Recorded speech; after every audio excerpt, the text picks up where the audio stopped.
But he just turned me away. So what can I do to get back to you? I run through the fire and bathe in the brimstone. Visions of your face, it keeps me away. I have no peace, this pain won't leave me alone.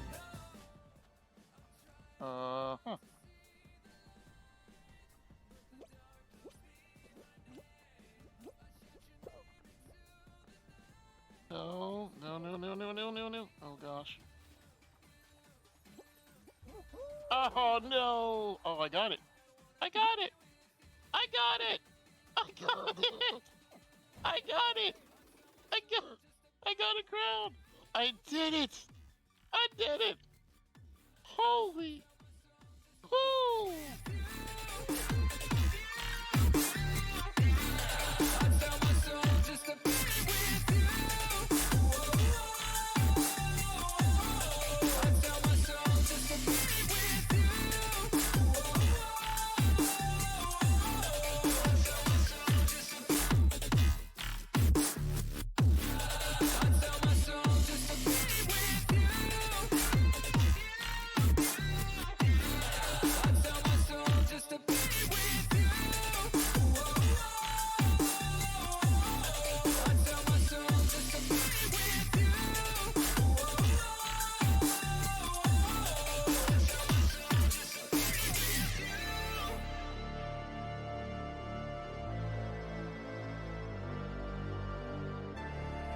And I know it's all my fault. I feel the guilt and the shame. Tried to make a deal with the devil, but he just turned me away. So what can I do to get back to you? I run through the fire and bathe in the brimstone. Visions of your face, it keeps me away. I have no peace, this pain won't leave me alone. No. Because of your work, I just want to let you know that Twitch will be donating $1 million to Able Gamers directly. What? Oh my god.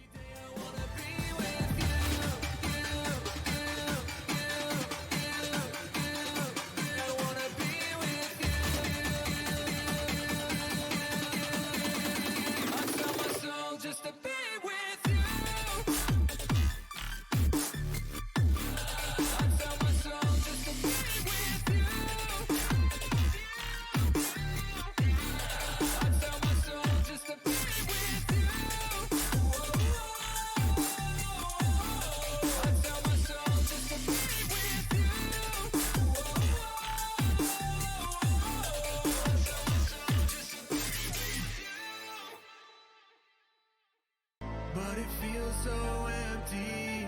I'm haunted by my thoughts of you, and it's killing me, killing me.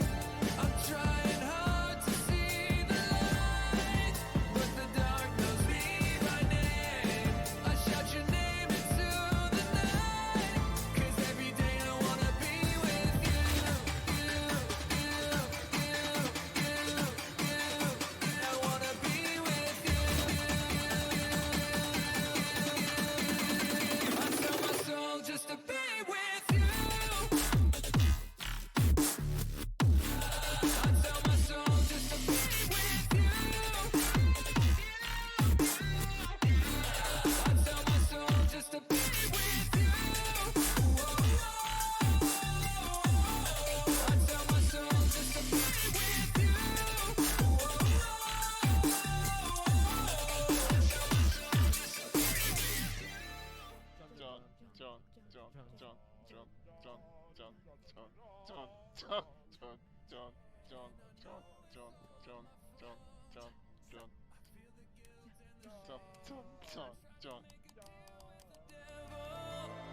But he just turned me away. So what can I do to get back to you?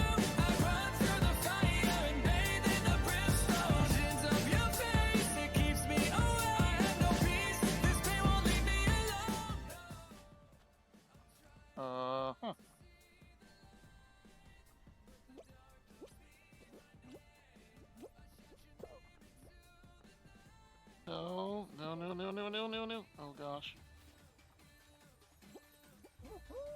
Oh no! Oh, I got it! I got it! I got it! I got it! I got it! I got a crown! I did it! I did it! Holy! Woo!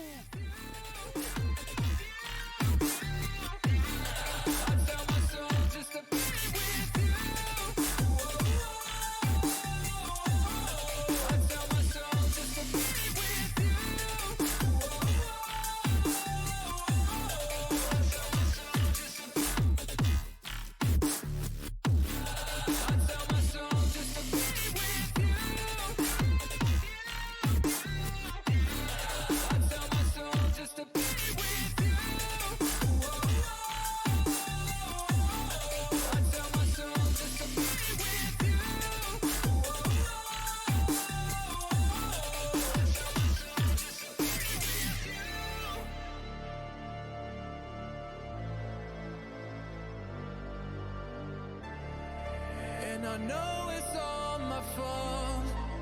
I feel the guilt and the shame. Tried to make a deal with the devil, but he just turned me away. So what can I do to get back to you? I run through the fire and bathe in the brimstone. Visions of your face, it keeps me away. I have no peace, this pain won't leave me alone. No. Because of your work, I just want to let you know that Twitch will be donating $1 million to Able Gamers directly. What? Oh my god! Just to be with you.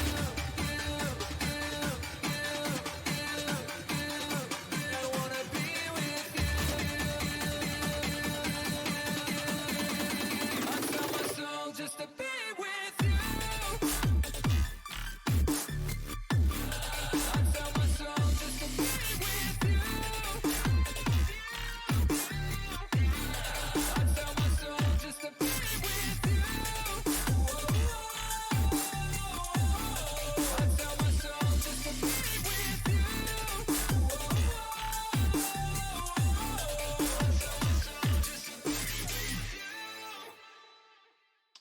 What's up, what's up, what's up, my friends? How are you doing tonight?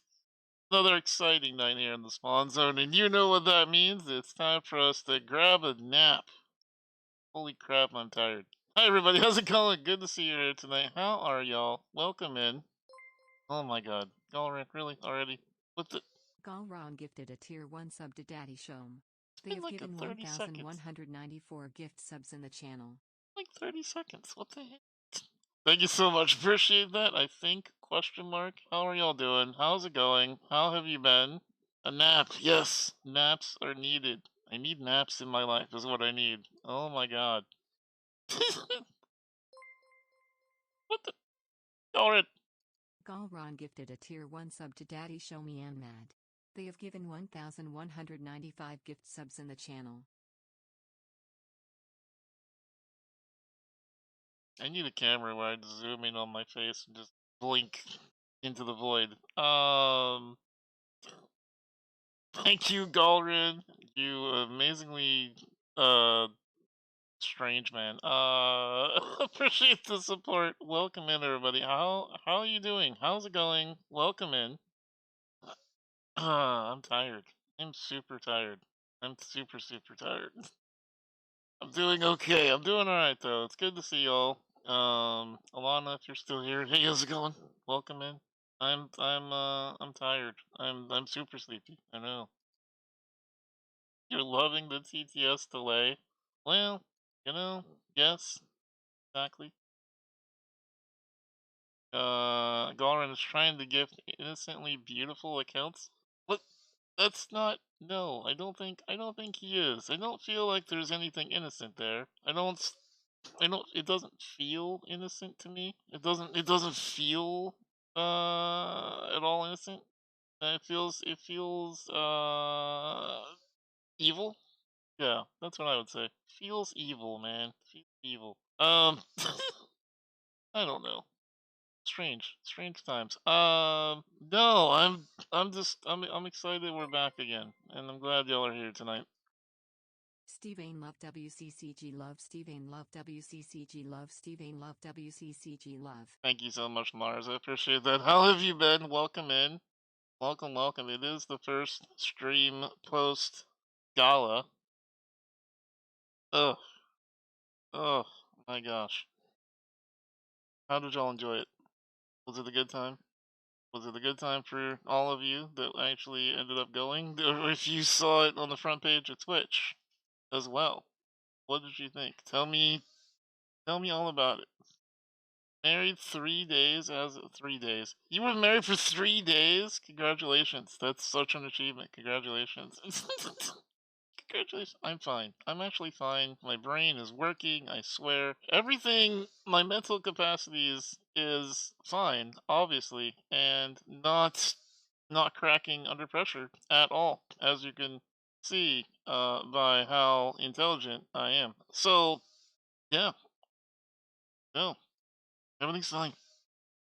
Hey, Jen, welcome back. Stevein Hello. hugs. Thank you for the hugs at tier 3. That's a tier 3 hug. Let's go. I realized the other day, Jen, that there's only like 5 people that have access to the Steve Uwu emote, and you're one of them. Congratulations. Good investment decision on your part. I ended up really enjoying Ninja Brian, which was hysterical. He's good. He's really good. The whole thing is funny. He's very good with the eye movements. It was very good. Gala was fun. Your computer didn't like. I tell your computer it's a butt. Gala was fun. Nice. Glad you ended up getting to make it out. That's fantastic. Yeah, there you go. Ooh, that's fantastic. I'm glad. I'm glad y'all were able to make it out. His buddy was really good too. True story. When Brian reached out and said, "Hey, I want to add Chalky. He's my partner for a couple of shows I'm doing next month, and he's a funk wizard." I was like, "Say less." Like you had me at funk wizard. You did not need to explain any of your rationale past funk wizard. You instantly had me at that point. I don't need any further explanation. Anytime that one of my friends can introduce a funk wizard, please introduce me to funk wizards. Damn, he's back again. Stevie's back. Tell a friend. I don't feel like that's gonna be quite the top 10 record as Shady's back, but you know what? It's close. It's close. Say less, indeed. I'm telling you, someone wants to bring a funk wizard to your event. You freaking bring the funk wizard to your event. That's the way it works. And a song about Frankenstein, so it was Halloween. He did the Mummy, he did the Frankenstein. Yeah, man. Dude, he was all over the Halloween shit. Ninja Brian is fantastic. I'm so glad we tapped him. How about DJ Nee, huh? How about? Hey! Alana, thank you for dropping $5 on me, my billionaire friend. I appreciate you. Thank you. Thank you for the subscription. I appreciate you. Welcome back. Yeah, billionaire. Well-known billionaire. Alana Charlottazard.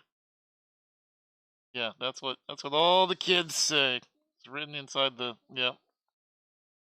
You haven't been paid since November? Oh man, are you down to eating caviar only 7 days a week off of platinum spoons? Oh God almighty. Oh, life is oh God. Wow. Hey Steve Ugh. Cat. Man. Crap. Because you're well out of caviar money? Oh my God. Somebody subscribe to that woman's channel immediately. Click on the woman, go follow, and then subscribe. Oh, I'm getting an Iron Man. Oh, is there a cat walking around here? Cat? There's a cat? Okay. Well, if there's a cat walking around. Here you go. No. No. Thank you, Invisible Hand of Justice. Thank you. Casey, thank you so much for coming back in for 9 months. I turned my head to the right monitor, even though there's directly a monitor in front of me. What is wrong with me today? You're not going to click on a woman. Stop trying to get you in trouble. No, click on the woman right there. That is a woman you should click on right there. You can record me saying that and put it on social medias. That woman right there, click her.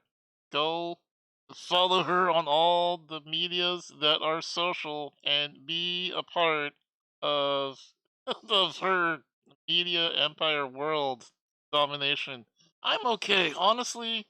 Really, I think you can't tell at all the exhaustion at all. So yes, as long as she consents, and she does. Yeah, well, there you go. There you go. I'm doing fine. I'm doing fine, everybody. Yeah. The Iron Man for Kitty Leia reasons? Yes, Leia has been so obsessed.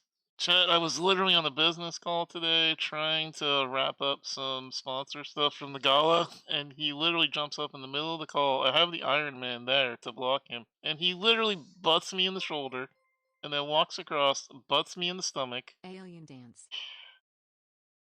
But I don't know why you're dancing with aliens in the middle of stream, Ghosty, but okay, that's your prerogative. Thank you for coming in for tier 3 for 55 months. Let's go. Ghosty, one of the only other people to have the uwu. I think it's just Jen and Ghosty that have the uwu at this point. I put it into a group chat the other day, and they were like, "Why have we never seen this emote?" I'm like, "Cause it's super rare. Only like 4 people have access to use the Steven uwu. It's extremely rare. That's it. Carpet, Ghosty, Jen. That's it. You'll have it one day. One day. You have to. Well, listen. You got to make a decision, like Alana did. Do you want the Steven uwu, or do you want the caviar? Honestly, I think the choice is pretty easy. You go with the caviar, obviously. Who doesn't want caviar? Hi, Wish. How's it going tonight? Good to see you. Welcome in. Uwu, please. Don't like caviar? No? Not a fan? Alright, well.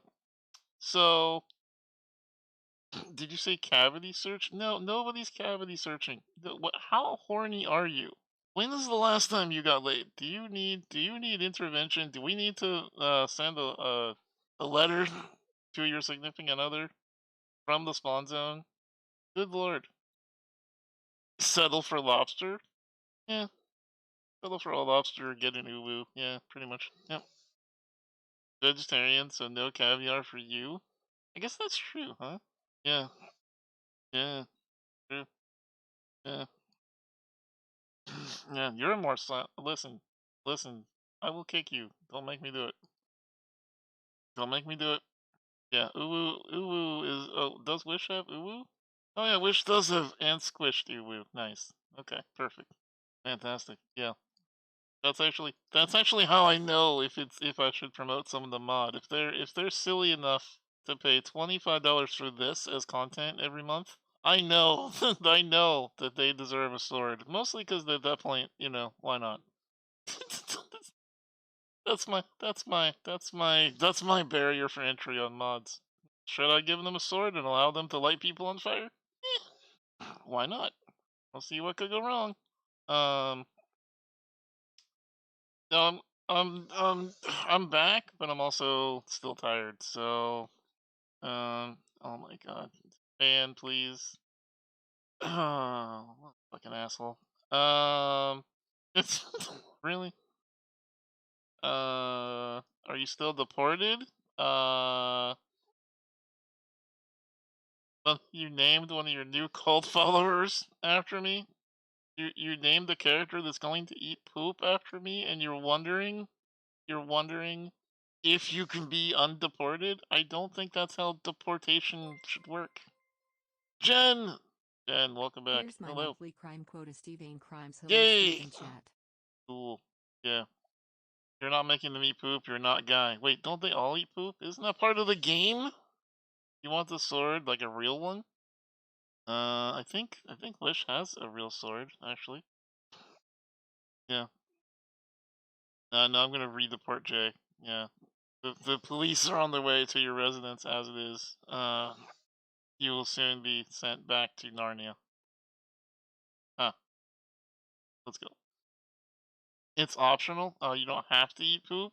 Oh, you can't. Oh, okay. So you can make people eat poop, but you don't have to. Okay. Gotcha. Oh yeah. Fair enough. Fair enough. Okay. Well, I still one of these days I would really like to play that game. I would really like to play the game. They don't let me because not as successful as I need it to be. But one day I would like to. So here's the whole thing. Thumbs up. Sometimes you don't eat poop. Sometimes you're a cannibal. Oh, that makes it better. Yeah. Sometimes I think to myself, what would I rather do? Eat poop or human flesh? And that's a choice. You know, that's a real choice. Yeah. She was actually planting crops. Oh, okay, good. Real food, good. Yeah, good. Fantastic. No one has ever asked if you should eat poop or H. No, that's not.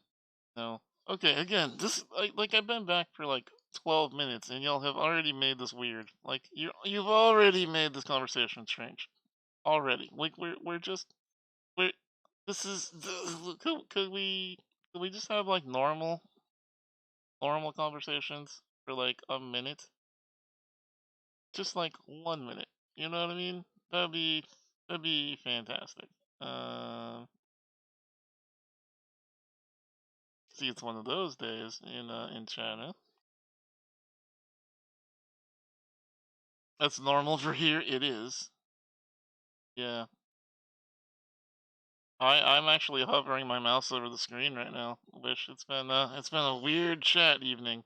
I'm not sure who decided to let the riffraff in Gala tonight, gifted but a tier 1 Jesus. sub to Daddy Weirdbeard. They have given 1,196 Man. gift subs in the channel. No, I did not. That was actually Jay. Jay brought it up, and I'm just dealing with the aftermath. You know. So, you know, you brought up the poop game, so no, we're not going to ban you, H. Not going to ban the H, unless Wish wants to, and then I really can't stop them. You know what I mean? I can't. They just do what they want. Not a, not a power that I have. No, but we are back. Post Gala, everything feels a little strange. Um, it's important to know our limits. That's fair. Yeah. Um, I don't know. I decided to stream tonight. I may be a little bit off. I might not quite be back to my normal, amazing, fantastic, best streamer entertainment level. It may just be chill. It might just be us hanging out. I do have a couple of bounties we could do just to earn a couple of bucks. We are so down on earnings for April because I missed half the month, quite honestly. So yeah. Congrats on the charity stream. Oh, hey, thanks. Appreciate that. Welcome in, Gaelic Knight. Yeah, it was a good time.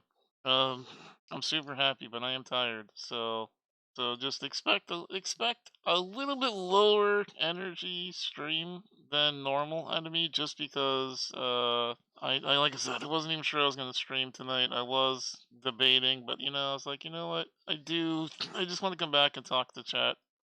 You know what I mean? Thank you, Rav. You too, bud. Hopefully y'all will forgive the energy level. I just kind of wanted to come back and hang out. Everything's so tiring, and so many of my friends are down at St. Jude right now. So I figured now's a good time to steal all the eyeballs with my delicious comedy. You know what I mean? Why not? Do it now, or get lost forever. So that's my goal, is just to hang out tonight. We decided, by the way, not to do the Marvel Snap stream. So I really wanted to do the Marvel Snap stream, but ultimately I decided that it was kind of predatory, and I don't, I don't like those kind of things. Just it didn't make sense. Hi, Saifu. Essentially, it wanted me to get 80 people to purchase the season pass, who had never purchased it before, and then and that's just um, I'm not really down for that. You know what I mean? Like something where it's like Hello Fresh, where you get food out of it, or like there was hey Art, how's it going, buddy boy?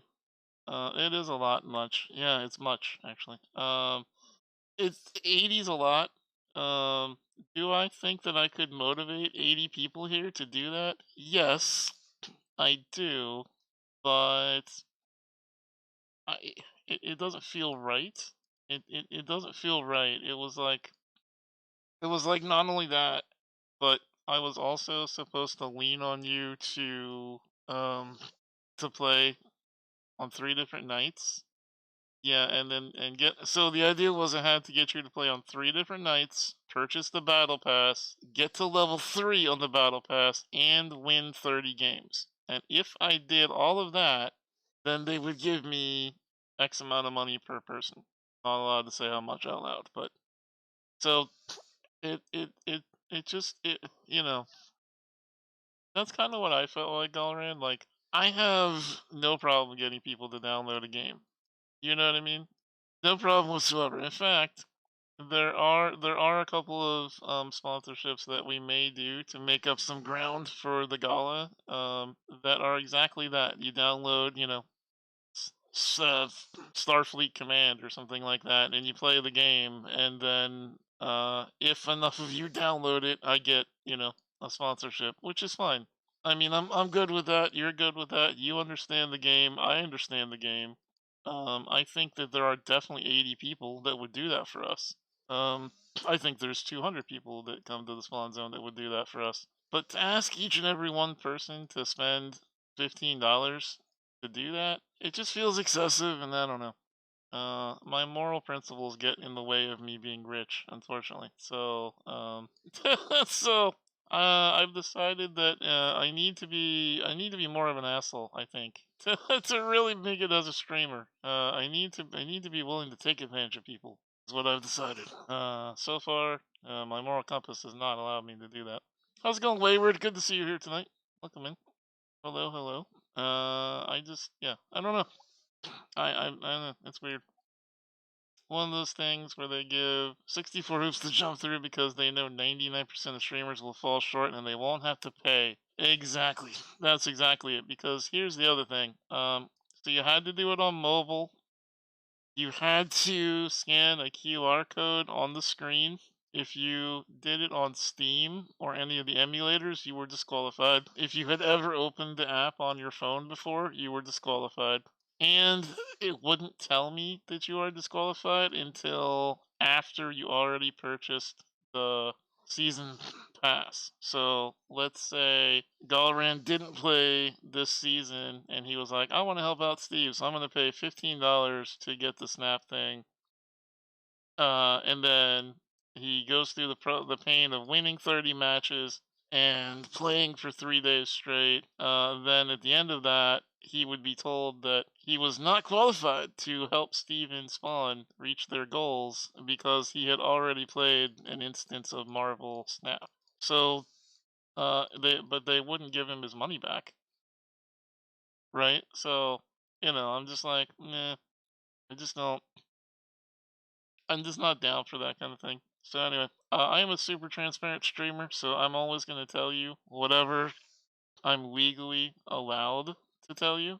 If I blink, would I be disqualified? You should have seen the terms and conditions, Easy. It was a lot. It was a lot. So, like I said, that might be a little bit too much how the sausage is made for y'all, but yeah, just to let you know what happens to your favorite streamers. Like some of these sponsored deals, man, they're not great. Yeah. How am I keeping? Good. Good. I'm tired. I'm very tired. I actually find that exhaustion is kind of weird when it's mental and not physical. I find that I'm just taking naps. I find that I'm sleeping for my normal like 5.5 hours a night, and then I'm sleepy and I take a nap.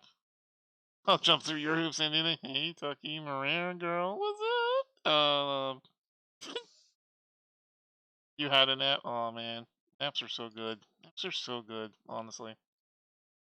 They assume most streamers can't read a contract, and they're probably right. Well, I'm lucky in that I have an agent, and my agent was like, "Are you sure you really want to do this? Because it kind of sucks." So it was kind of nice. So I'm glad, but I just don't. Yeah, I just did not didn't want to do that. And remember me Jay, with bravery, 'cause after all, those wings will take you up so high. Jay Featherstick has gifted 3 subs to you viewers. got Tucky. Look at that. You actually landed Tucky and Orphan frequently. Look at you. Nicely done. Well done. Oh my gosh. Thank you for the 3 gifted, Jay. Appreciate you. You're still deported, but thank you so much for supporting via giving my friends emotes. Your last job? You had to read contracts? They're rough. And they kind of suck. Yeah, no, you can't take the subs back. No, sorry. It doesn't work that way. No. Um, no, I would never want to read contracts for a living, and I don't like contract negotiations either. I I think one of the worst parts for me that has always been a thing in this influencer world is just dealing with contract stipulations. One time, no lie, I almost signed a contract with a major social media platform, which is all I can really tell you. That said, and this is real, the contract said that they owned my likeness, my voice, and my image for all of time in perpetuity and could use it in any way that they saw fit in any relation to the campaign that I was doing and any other content related.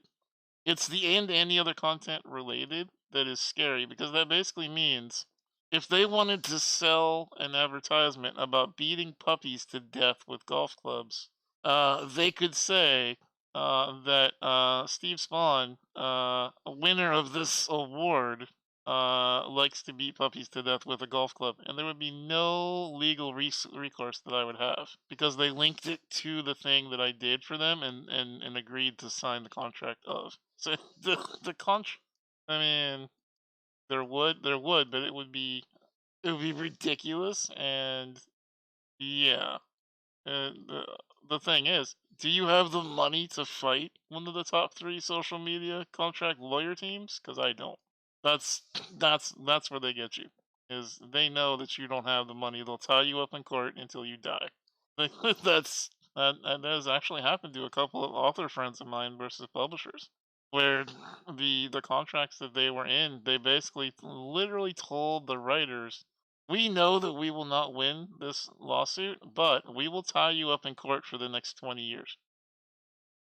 And it's like it's it's scary, man.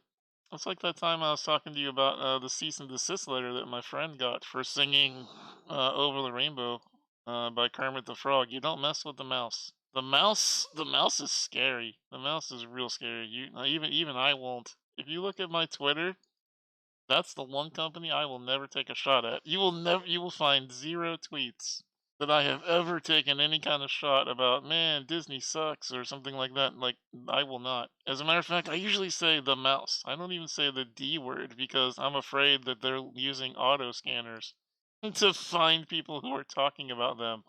They intimidated the crap out of me. I will never go against those. Hey, listen, if you want to have the mouse come to your house and set your place on fire, Tucky, that's on you, baby. That's on you. I'm good. I'm a hide over here in the coward corner. Nope, nope. Sounds like the 80s magazine advertisement companies. They'd have an up and coming actor do one photo shoot and then get the rights to use their likeness in any other ad without consent. Yep, that's exactly what they did in the 80s. They were very good at abusing things back then. Did you ever read about the things that Cameron Diaz went through to get through in the industry? She did like ad campaigns where they just could do whatever they wanted with her likeness. They took advantage of her and made her do like a movie where she was quote acting, but she was walking around topless, and then afterwards they edited in a bunch of other footage to make it look like it was a porn. Like it was like they really took advantage of that woman. Yeah, that's the kind of shit that contracts do. It's scary and wild. I had to sign an NDA for your severance, and one of the legal documents that you had to sign your life away was like, yeah, just kind of sign and move on. Yeah, yeah, yeah. You shouldn't sign those kind of things. Honestly, there's no way. There's a reason copyright laws are so absurd. Yeah, they should be illegal. They should absolutely be illegal. There's no way. They should not be. I did read a couple of my lawyer friends talking about some contracts like that, um, where they own the likeness in perpetuity, because they use language like, "We own your likeness in all perpetuity on all contracts and all services that will ever be created ever throughout the end of time." And some people have challenged that and won. Some people have challenged and gotten companies to roll that back because they call that overreaching. So apparently there is some recourse for that, but still, I'd not want to be one of the people that had to go through all that. Should also be very careful creating anything on a work computer. Yes, there are instances where people in 3M,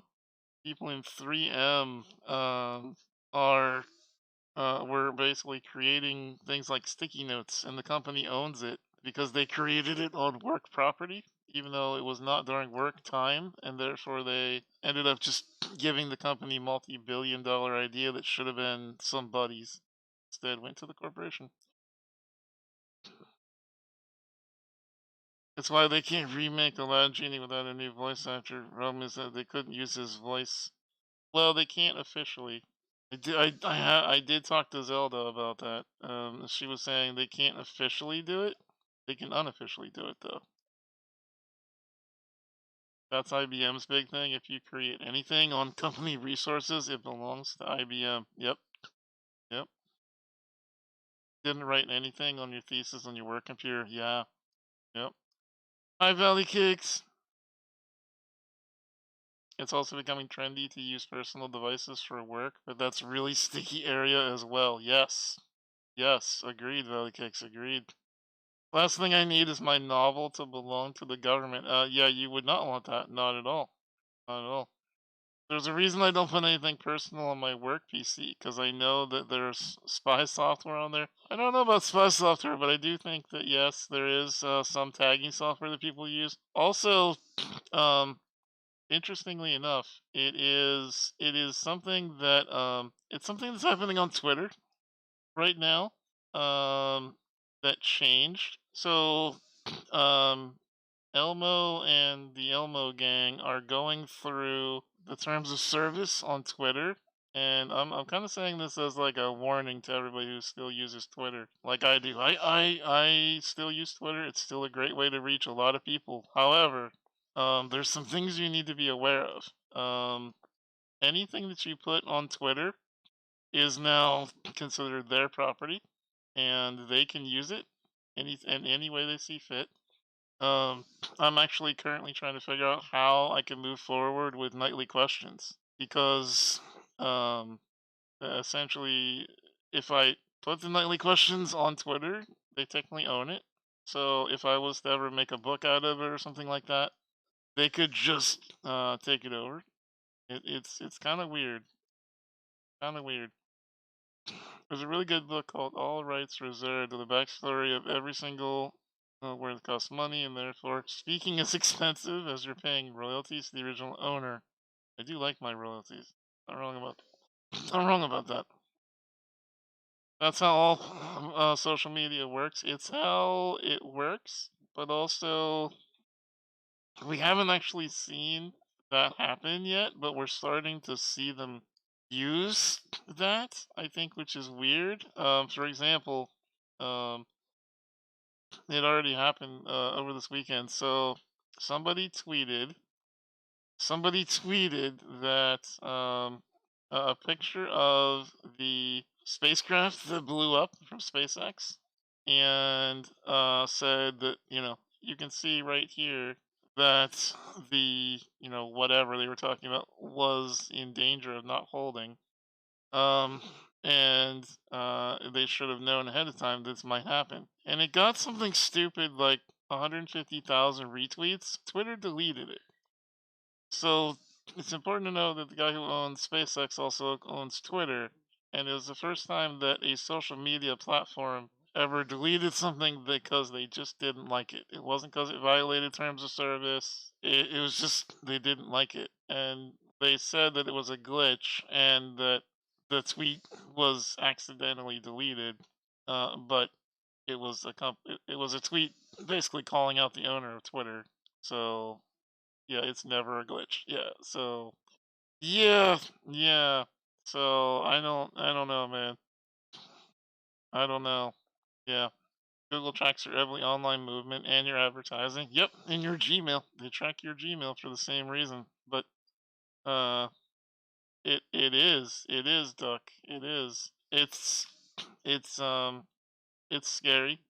Again, those of you who know me know that I have no problem going where angels fear to tread. I will call people out on Twitter. I will make fun of somebody who's being a jerk off. I have zero problem with any of that, right?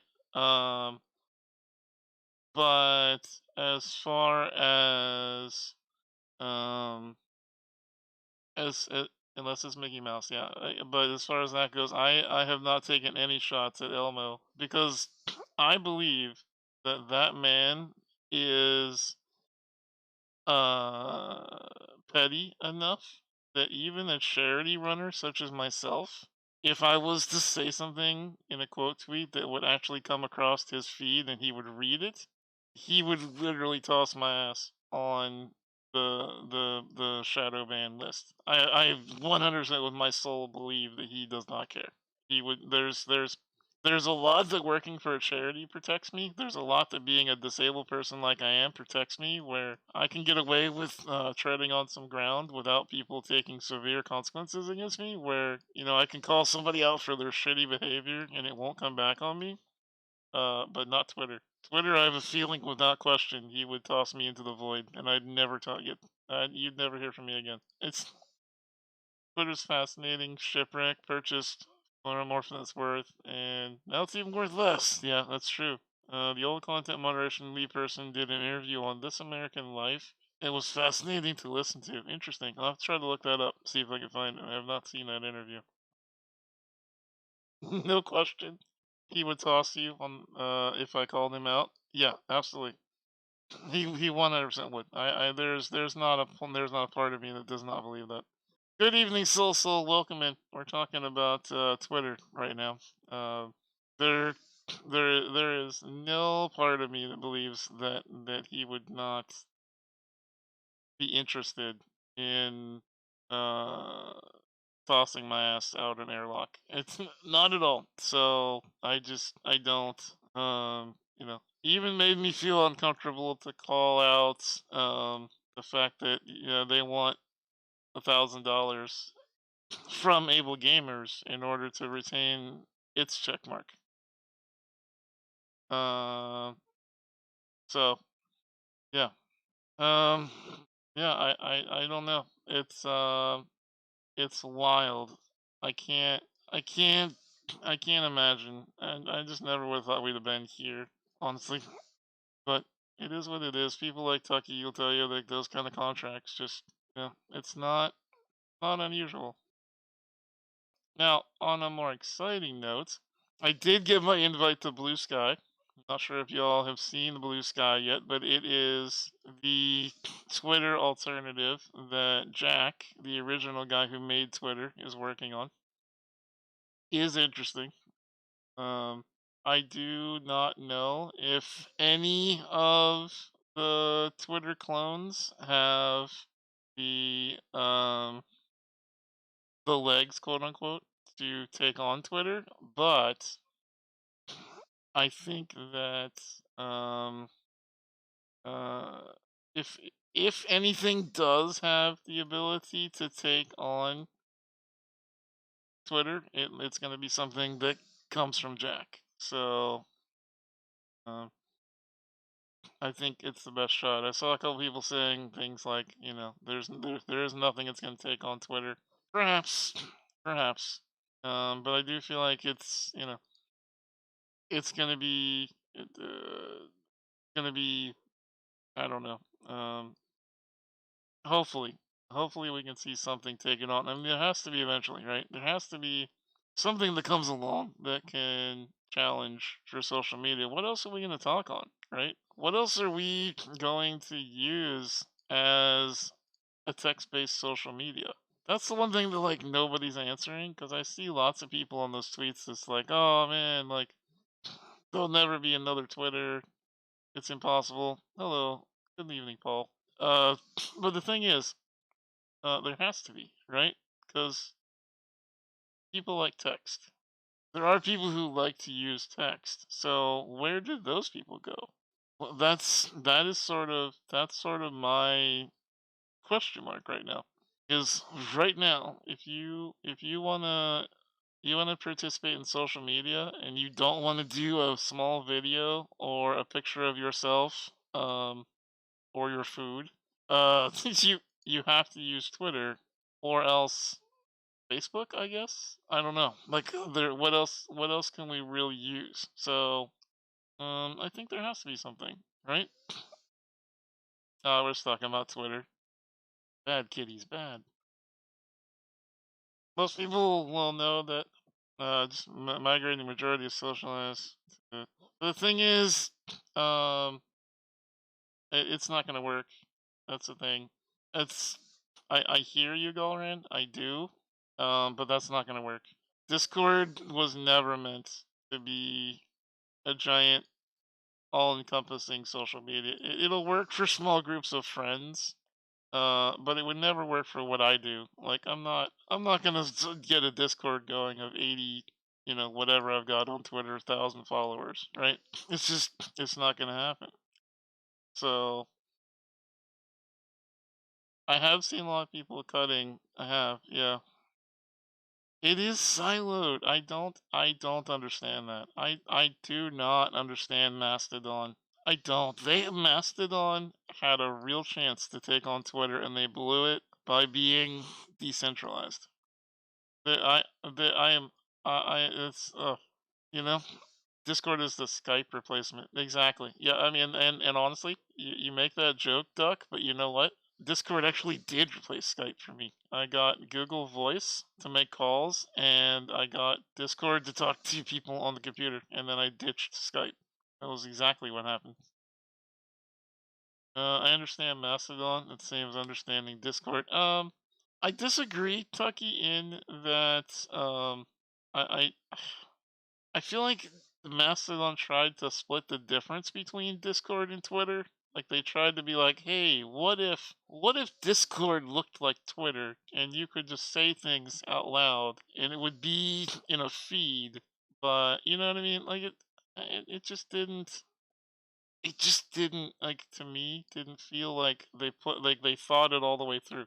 You know what it felt like, Tucky? It felt like Mastodon um was designed by engineers.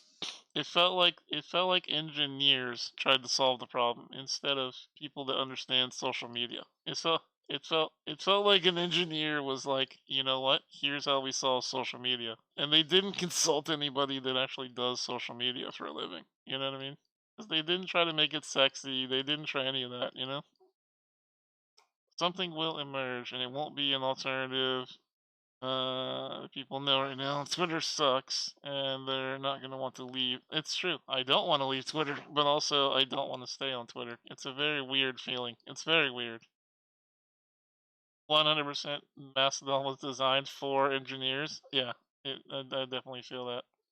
Skype was such a pain in the ass to talk to my friends, and then as soon as Discord became a thing, we all bailed. I really resisted Discord. I really did. One of my friends was like vehemently like, "We have to go to Discord. There's no way that we can use anything ever again other than Discord. It's amazing." And I immediately dug in my heels and I was like, "No, I'm never using Discord. You're stupid. I'm gonna stick on TeamSpeak forever." Yeah, that did not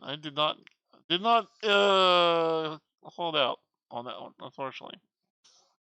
Uh, no one's gonna make the exact same thing. I can feel that, yeah. I don't think they're gonna make it the exact same thing. I agree with you on that one. The problem is we want Twitter. Yeah, Well, the problem is we want Twitter without Elon Musk. That's the problem. I don't know how do we get that? How do we unmusk Twitter, I think, is the question. What if could we all collectively raise 55 billion? That's my question.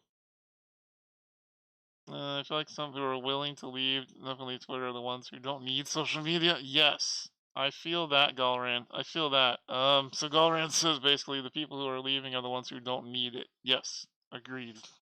Agree with that. Co-host is my favorite platform I've seen as an alternative, but I also don't think anything is going to be as ubiquitous as Twitter. Agreed. Agreed. Yeah. I think I'm going to be honest with you. Controversial opinion that I think people will disagree with me on, but I honestly feel like someone needs to take Twitter, take the source code that they publicly made available, change the name, change the logo, and then add a couple of new bells and whistles and make it exactly the same as Twitter.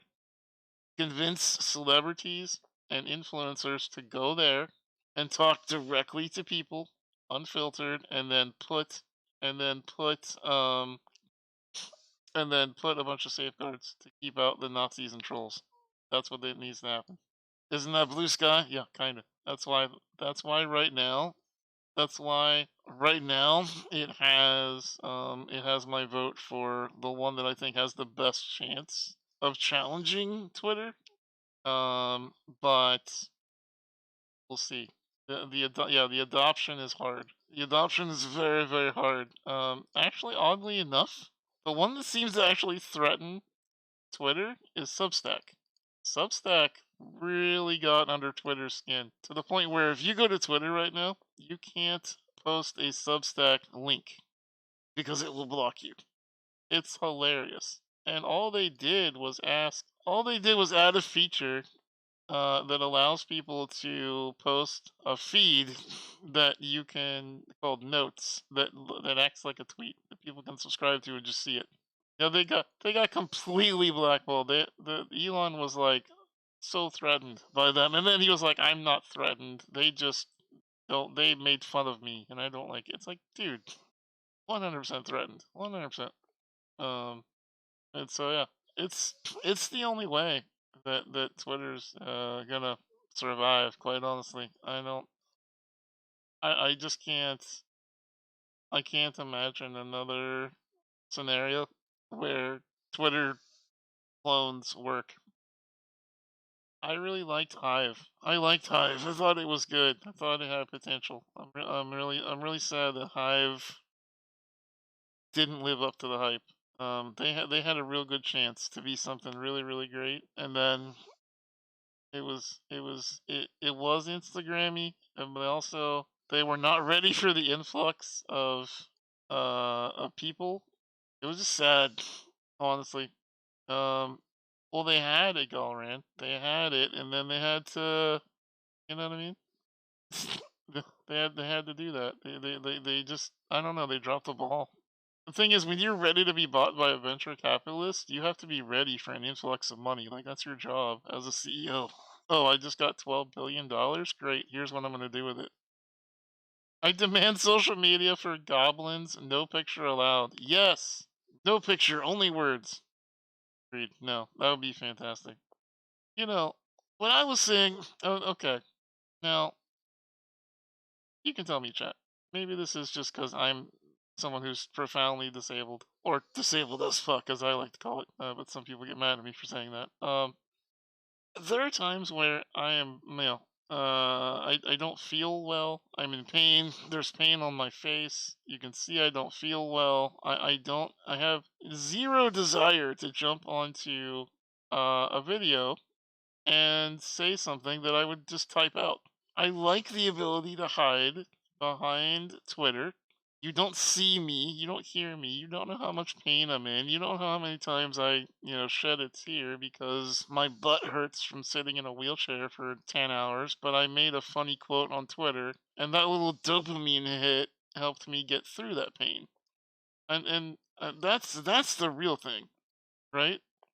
you at the gala. Right, exactly. It's like if you like the thing is you don't have to use pictures and words are important. And so, you know, I don't know. Well, it's not millennials anymore. God, it's Zoomers, Galleran.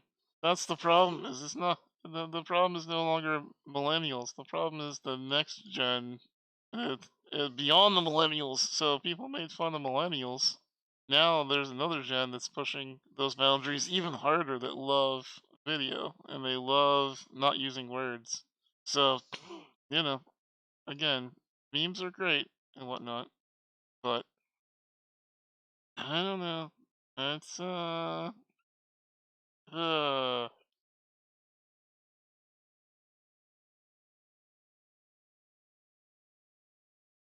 yeah, there's absolutely nothing wrong with memes. It's the video content. It's uh I like your words. Oh, thank you. Hugs to you, friendo. Um it's not the memes that are the problem. It's the having to not use words. It's that the studies have shown that people who are under the age of 25 tend to prefer the fast, bite sized pictures. There's psychology reports that I have to read because of my job, which drives me up the wall, that say basically things like you have to use pictures and animated GIFs in order to get people to look at your words, etc., etc. Um, it's just it's just the way the world works now is people want to absorb video content and pictures, not read. And so that's what's maddening, unfortunately. Can we find the person who taught all the games guides and 2 should be 10-minute videos? Yeah, yeah, agreed. 1000% agreed.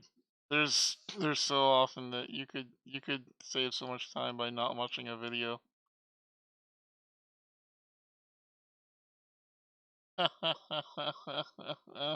Yep, yup. It's the way that it is. Whereas the ones who the videos pop up, you're embarrassingly muting your phone as fast as possible. uh, One of my tasks, as painful as it may be, um, is I actually have TikTok open in a tab, and I'm beginning to do the same thing that I did with Twitter. The way that I got very very good at Twitter was I immersed myself in it, and and you know and it was it was just by doing that repeatedly and paying attention to Twitter that I learned how to use it. And now that's the thing with TikTok is now you gotta be in the sausage, right? You gotta be part of it, part of the culture. That's how social media works. Exactly. You have to be part of it. It's just, yeah, dude, Tucky. Oh my gosh. Oof. Hey Witchy, how you doing? Hugs to you, friendo. I hope you're having a good week as well. There are CEOs of game companies I know who just will tell social media people that I know how they want a post to do or what they want it to do, and they've never even opened the app. It's like, woof, my god, right? It's yeah, yeah. One thing I heard from one guy was, tweets are free. You can put out as many tweets as you want. And my thought, my thought, what I said back was, you can, and then people will stop reading your feed. That's you can't just be like, buy my book, click link, and then people go, oh my god, he said buy the book. I have no choice. I must now buy the book because he said buy it. So that's I have no choice. Like, no, that's not how that works. That's not how that works at all. No. Fun fact: there's a game on Steam called Steven's Sausage Roll. What? Why are you looking up my porn name? Leave me alone. Leave me alone. It's the push pull share thing. It is. You have to be willing to give content and get content. Yeah. I personally believe in the 80-20 rule of social media. I think that you should put out 4 pieces of content that are funny, engaging, educational for every one thing that you ask in return. And that's only for people that are trying to build a platform. If you're not trying to build your platform on social media, then that doesn't apply to you. You're not going to care about any of this. But hello, Lola Bunny. How are you doing? Good to see you. I am good at social media. I am pretty good at social media. That's true. For example, even when you saw me spamming about the gala, you'll notice that interspersed in between all that was apologies for spamming about the social media, was jokes, was cat pictures, was talking about gratitude and thankfulness. Like you can't just post watch the thing, go to the thing, go to the thing, watch the thing, watch the thing. Otherwise, people will just be like, what's this shiny thing over here? Interesting. And you'll lose them. So it's interesting the way that I don't know. Some people don't quite get it, and so that's my goal with TikTok now. Is I gotta learn the ways of the TikTok. Because I don't think the U.S. is successfully going to ban it. I don't feel like that's a thing that's actually going to happen. We like it far too much. So I think we just see where it goes from there. Whatever social media may come next. I don't know. Will it be Twitter too? I don't know. Will Elon be able to turn it around and save it? I don't know that either. I really don't. It's gonna depend. Depend on how people adopt. You know. Enjoy your alert, Cargen. I don't know, Tucky. I want to say no because I don't want him to be successful. And I fuck everyone that thinks he's great. Yeah, I mean, I kind of wonder. Right. So here's my ponderance for everyone else who's on the fuck muskrat train. Is Twitter too big to fail? That's the question. So, I have had several influencer friends who flat out told me they don't pay attention much to Twitter anymore. And even during the gala event for Able Gamers, a couple of people were like, well, we tweeted at you for answers. And it's like, yeah, but we're not really watching Twitter anymore. So there are signs that people are pulling out of the social media. And if enough people leave, then it will die, right? But will enough people cling onto it? Because there's not another viable alternative that it will stay alive on life support. That's the question. I don't consider pure financial success to be true success. I'm not even talking about financially. I don't even, the financials don't bother me. I'm sure it bothers Musk. It doesn't bother me at all. I don't care if Twitter's profitable or not. It's the adoption thing, right? Is Twitter too big to fail from an adoption point? That's a really good question. We can compare it to Facebook that so many people turned away from. Exactly. So many, here's a really scary fact. Solsol brings up about Meta / Facebook. Hi Brave. Welcome back, bud. Despite the fact that Meta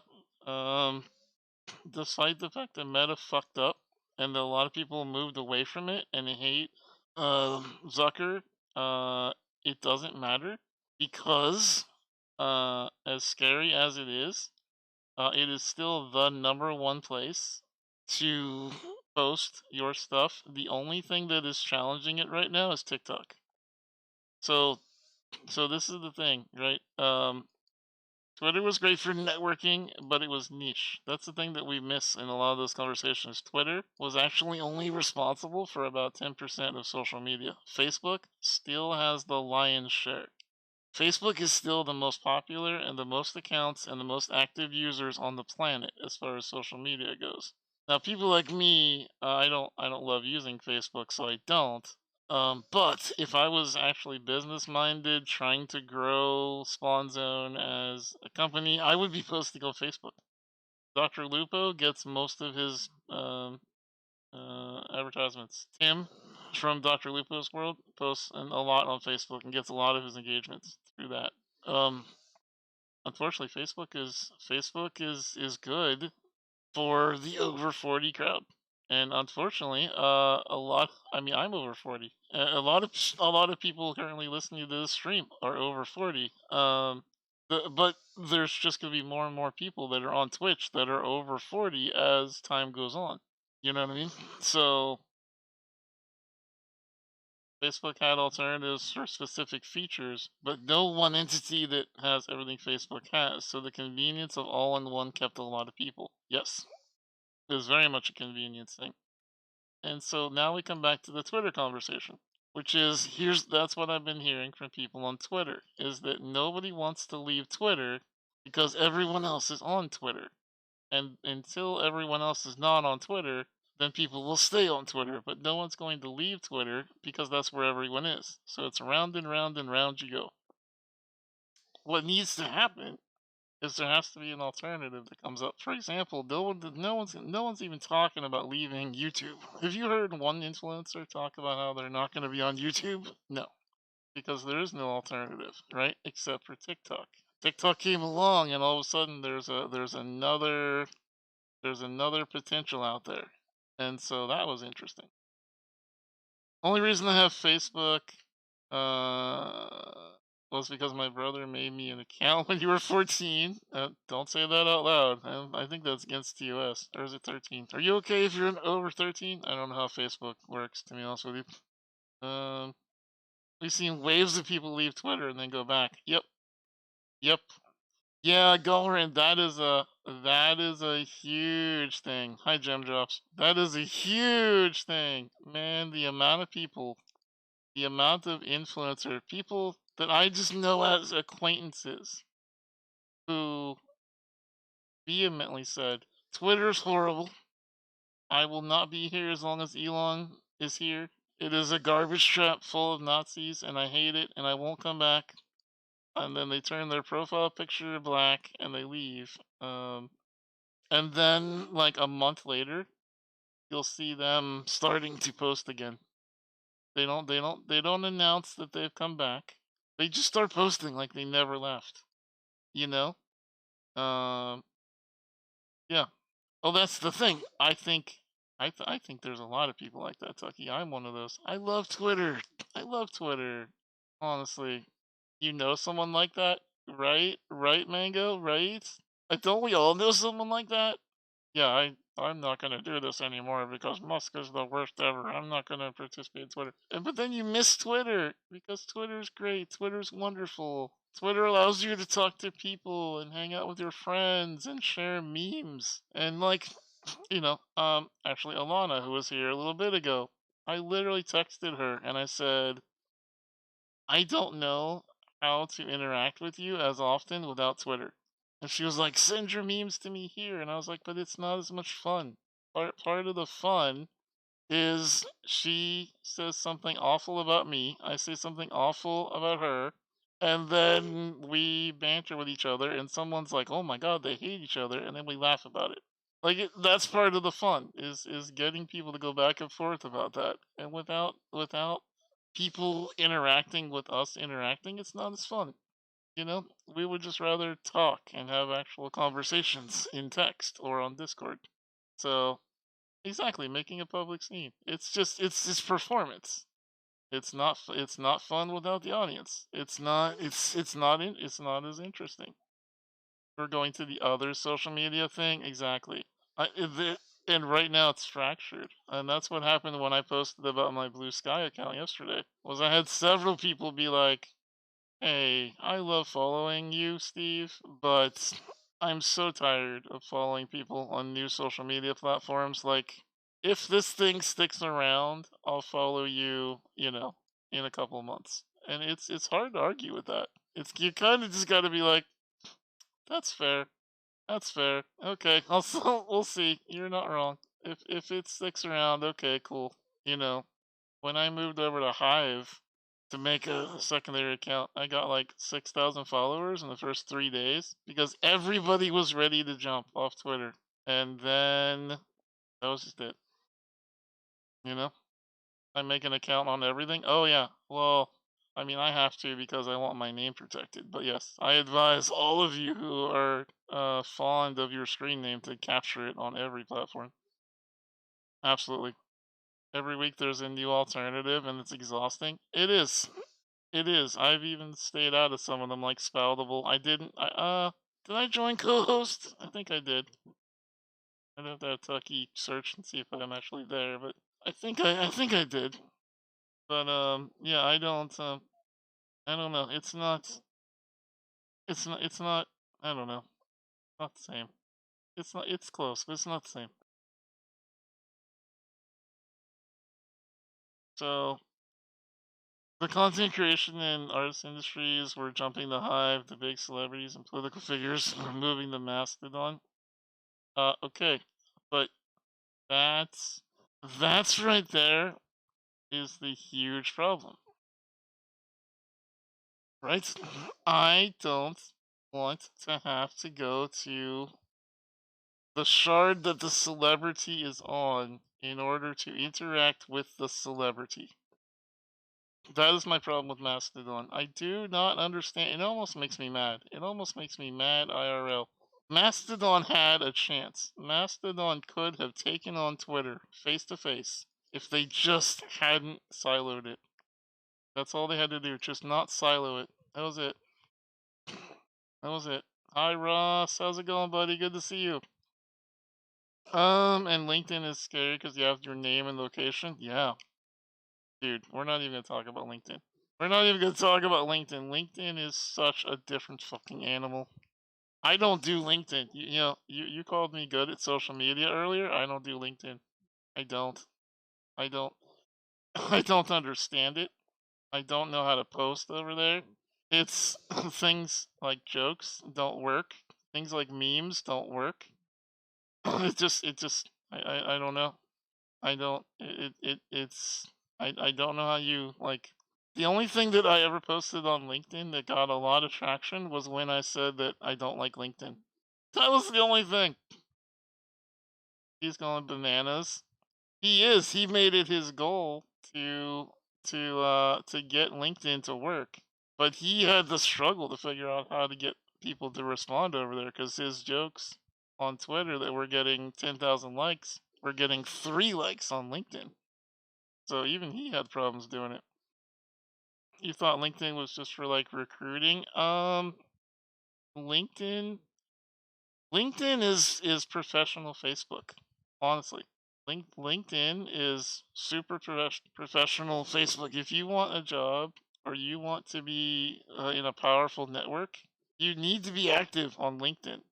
It's professional wankery. Yeah, it kind of is. I shoot myself in the foot a lot for not being on LinkedIn, to be honest. My unwillingness to participate in it does not do me any great favors. That's for darn sure. I would be way better off if I was on there. Way better. His intended purpose, professional networking. Exactly. Yeah. It's yeah. It's serious. It's like serious Facebook. You know. I found a few folks on there who are worth following and engaging with. It's great if you're serious. It's absolutely great. Like if I was to take the serious side, so those of you who follow me know that there's 2 sides of Steve. There's the silly streamer side, and then there's the guy who really wants to be an advice guru. I want to be taken seriously and give advice and do life affirmation coaching. That's something I honestly want to do. That would fly well on LinkedIn. But you know, posting about my cat and you know how Galran sold a bunch of daddies to stream doesn't work. You can't post that over there. It just doesn't matter. That's why you're not active on LinkedIn when you're job hunting. Some of them see it as too lazy to be active on professional networking. Doesn't want job. Oof, that sucks. That sucks. Yeah. No, there's no way. How was the gala, Jim? The gala was good. The gala was good. I had a lot of fun. It seemed like a lot of people who were here, had a lot of fun with it. I'm happy. I'm happy that we went. I'm happy that we did the thing.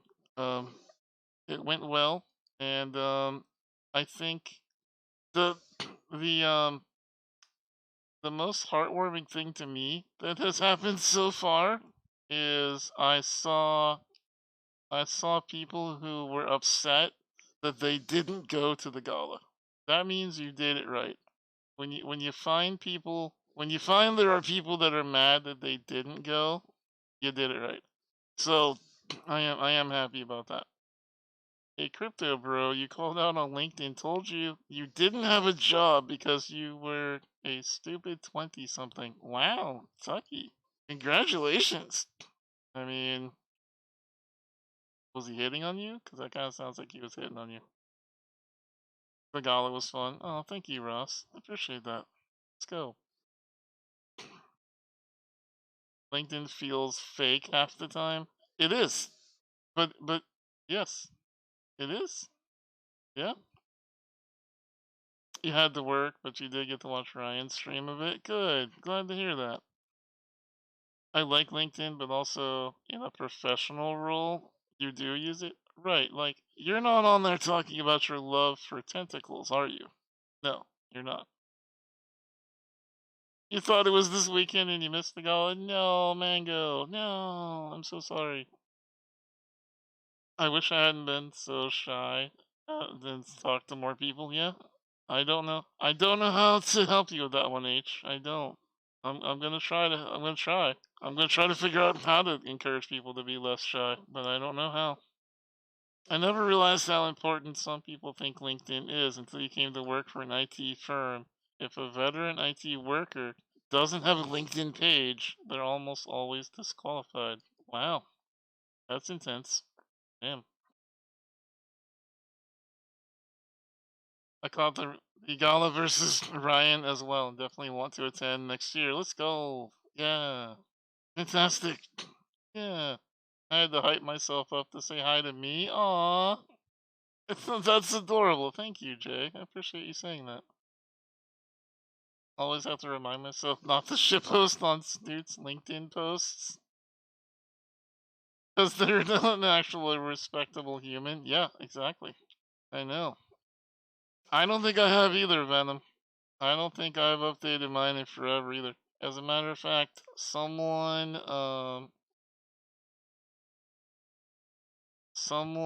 I respect, basically said, you should, go through your LinkedIn and do all these things and blah blah blah. And I said flat out, like, I think yes. I think I'm going to, eventually do that. I think I'm gonna have them go through and tell me what to do better because right now I don't know. Right now I don't know. You're out here anti-networking. Yeah, Tucky hates the man. That's fair. That's fair.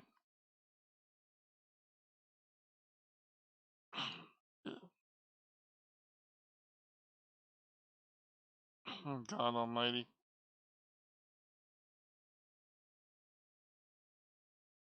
Yeah, see, I'm not.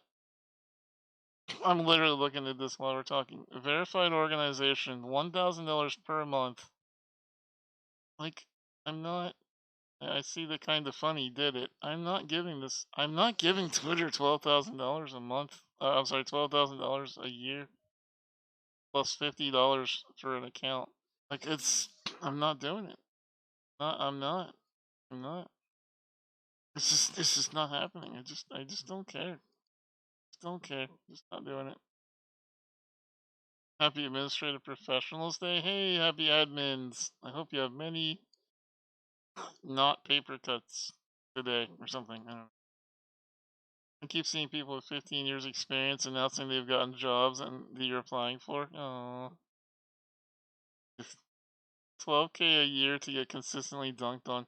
I do think it was a savvy move by Twitter to give a bunch of people the blue check mark, even if they didn't want it, because it stopped the anti-blue check mark uh, movement, I guess, in its tracks. Because now there's no way to tell who wanted the blue check mark and who was just given the blue check mark. So it was a savvy move, and unfortunately worked. Oh yeah, yeah, Galran, you don't see a blue check mark on mine. You don't you don't you don't see one on mine. I have it, but it's hidden. Even if a good chunk of them are dead, I mean, yeah, absolutely, absolutely. It was a good move, you know. The hilarious thing is that I've said for years that I would have paid for Twitter, but now I never would. That's what I'm saying, Tucky. I was paying for Twitter Blue before Elon took it over. $3 a month to be able to post longer videos was absolutely worth it. To be able to post longer videos and have an edit button, $3 a month, I had no problem with that. Because I use the shit out of Twitter. I had no problem paying for that. It was never about not wanting to pay Twitter. It's about the value of the check mark and all this stuff, you know? False endorsement laws. Yeah, exactly. Yes, agreed with that. What what I find fascinating too is when you're working on when you're working on something like Twitter, there's power users and then there's just the everyday people just scroll through it to shitpost and do likes and whatnot, right? So if you're talking about Twitter, you pay nothing and you're okay with it, exactly. But that's the way it should have been. What they should have done, and this is what drives me nuts. They should have left the blue check marks alone.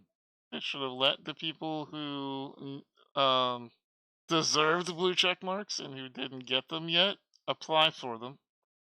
And then they should have allowed people who they should have allowed people who want to pay for the additional services to pay for them, and everything would have been fine. Like that just makes sense. You know what I mean? Like why would you purposely not let people um do the thing? Why would you not let people keep the value and keep direct contact with celebrities and I don't know. That's stupid. Yeah, yeah, yeah. It's true. It's true. Well, you know, the end of the day, the end of the day, social media comes, social media goes. I know so many people on Twitter who are friends of mine who have literally 5% of the audience size that I do on Twitter, but they have 100,000 followers on TikTok.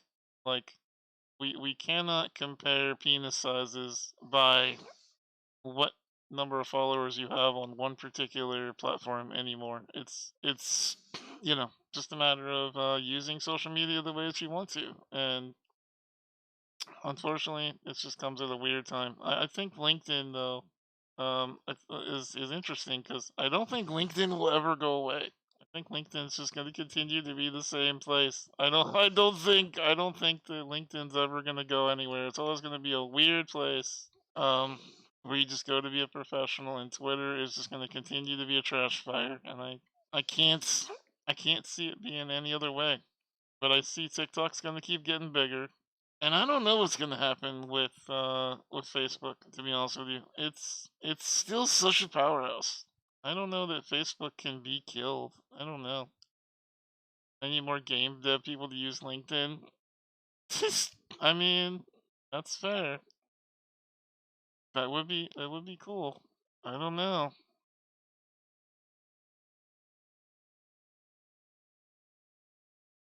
I don't know. That's shrugs. That's what are you gonna do, you know? So I don't know. I just want to keep up to date with cool shit people are working on. I think that is the general problem with social media right now is everybody just wants one place. I think what's gonna happen eventually is I think this is me, but I think eventually people are just going to figure out where the one place is, and that's going to become the one that matters. Until then, I think it's going to be fractured. I mainly use Facebook in order to talk to you, and Axel calls only on Facebook. Because family, yeah, I think that it has its niche, it has its purpose, right? Its service. Facebook is to stay connected to family. LinkedIn is good for connections. Twitter might be for weather forecasts. Facebook is where the older gens are going to post grandkid pictures. And YouTube is going to go back to how to bake cookies. Yeah, I could see that. I see all of that. Yeah. 9 months, yes. 9 months, yes. All good. Thank you for coming in for your 9th month in a row. Welcome back. 2 years ago, Verizon execs were predicting everything would just fold into Google and you wouldn't need apps for all these different things. I wish, man. I wish. What I don't understand is the original purpose of the blue check mark was to distinguish verified accounts and media personalities. Now the system is gone and something is in place to migrate. No, there's not. There's not, DZ. There's not.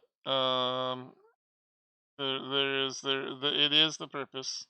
Essentially, what happened was Twitter verified a bunch of people that they wanted to, and you either needed an inside contact at Twitter to get it done, or you had to be a notable enough personality that they couldn't ignore you. And because of that, it created sort of this you had to be a notable figure in your field in order to receive it. And therefore, it created fear of missing out. If you didn't have a checkmark, you considered yourself less worthy than the people who have blue check marks. And so, in Muskrat's infinite wisdom, he decided, let's give everyone the chance to have this item that they all want. They all want this blue check mark. And ask them to pay for it. Right? That was the big thing. Ask them to pay for the blue check mark. And then they'll do it. The problem was when that happened, all the people who had check marks suddenly went, "Yeah, we don't care if we have check marks anymore," and they didn't get a check mark. So now it's cooler to not have a check mark. It's pretty wild. Yeah, but at the end of the day, it's interesting. It's interesting that I've never seen something that was so valuable go from extremely valuable to almost a curse so quickly. Yeah. Yep. It's amazing. Yeah. A second SteveInSpawn Twitter. You could. You absolutely could. You 100% could absolutely do that, DZ, and there's nothing that you could do or I could do to stop you. You can go create a blue check mark of McDonald's right now if you have $1,000 to get the gold check mark, and just pretend to be McDonald's and troll Burger King if you want to. There's nothing stopping you from doing that. I saw a tweet that said Twitter Blue is like lowering the hoop and watching people still miss. Ouch. Ouch. Verizon thought that things like Twitter, Facebook, Instagram would basically become RSS feeds or data feeds to Google. I don't think Google has that kind of firepower, to be honest with you. don't don't quite think that they have quite that same. I don't know though. I think the metaverse is I think the metaverse is inevitable though. I don't know how we don't eventually get there. I mean, it, it, it, hmm, how do we not? How do we not as humans? I don't know. I don't think you can disagree though. That's the thing. Like, I think you can not like it. I think you can not want it to be a thing. Uh, I, well, well, okay. It is that the conversation here we're having is that things are fractured. But if you play back the tape, the entire running thread of all the conversations is that we all wish that there was one central place where you could build and you wouldn't have to go find your favorites. That's not true though, Tucky, because you literally just said, I want more game devs to join LinkedIn. So you do wish that the people that you want to follow would join this particular thing. So that is I think the rub. Well, but it could be part of the metaverse, right? So I can't see a future, and I don't know how far it is out there, and I don't even know what the metaverse quote unquote looks like. I don't think it's Ready Player One, honestly. I think it's gonna be way different than we imagine it now. You got your frog pillow yesterday? Aw, that's so awesome! Hell yeah, Jam Drops. I'm glad to hear you got that. Congratulations. Congratulations. Um, I don't know. I don't see, I don't know. A VR chat, but worse? Yeah, exactly. I don't know. I don't know. I wish my friends would come over to my house the same as wishing everyone knows in this house at the same time. Depends. How big is the metaverse? What does the metaverse mean? You know, does the metaverse is the metaverse just my profile is linked with some sort of, you know, golden border around three three different social medias? Is it like China's social media score where you have to be nice, where it's like almost like a Uber review for humans? I don't know. I think I think it has to happen. I don't know. I don't know. I think we can dislike the idea of a metaverse, but I feel like it's kind of inevitable in some ways. I don't know. I guess we'll find out because either I'm right and it'll come along, or I'll be wrong, and you know.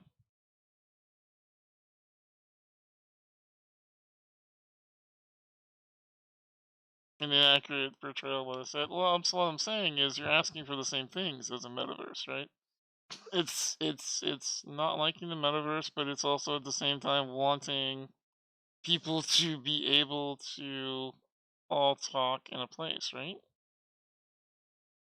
It is. You're not. You're not. It totally is. It's having that. It's having that ability. It's what we talked about for the last hour and a half, right? It's literally talking about wanting people. You're saying that wanting to have a conversation is the metaverse. I think wanting to have a fluid conversation. Yes.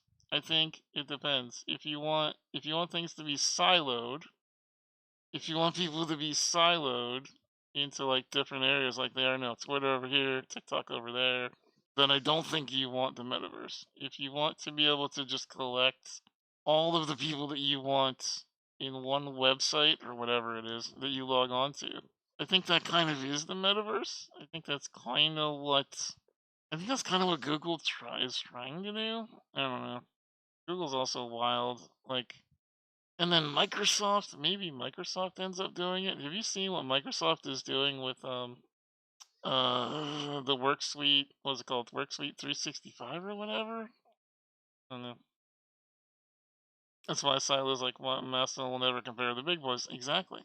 But that's the circular conversation, right, Tucky? It's the, you know, what do we want? What do we really want is the question. Do we really know what we want? Because I don't. Right now, where my mindset is, but you're fine with silos. But at the same time, how do we know? Because one doesn't exist. You gotta run to the fucking woods. Well, that's fair. The woods are pretty nice. There's a lot of spiders out there. I'm not a fan of spiders. I don't wanna live with spiders. You want to zig a zig? Ah, nice, nice. The VR chat has different rooms, so also siloed. Yeah, I mean that's kind of what my point to Tucky was, DeLorean. Also, is like, so let's say the metaverse exists, right? What does the metaverse mean? What does it really mean? Could TikTok and Twitter and Facebook exist within the metaverse so that there are not silos, but there's like a silo that's connected? Uh, okay. Tucky hates the idea of anything that is metaverse related. Saying that publicly. Um, but it's that thing that how do we know what we want? Like, you know what I mean? How do we know? That's the thing.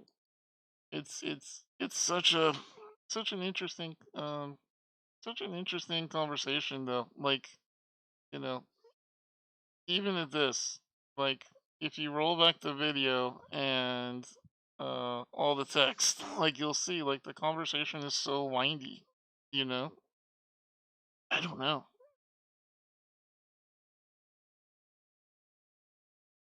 Um Metaverse is a VR world. Yeah, I know, right?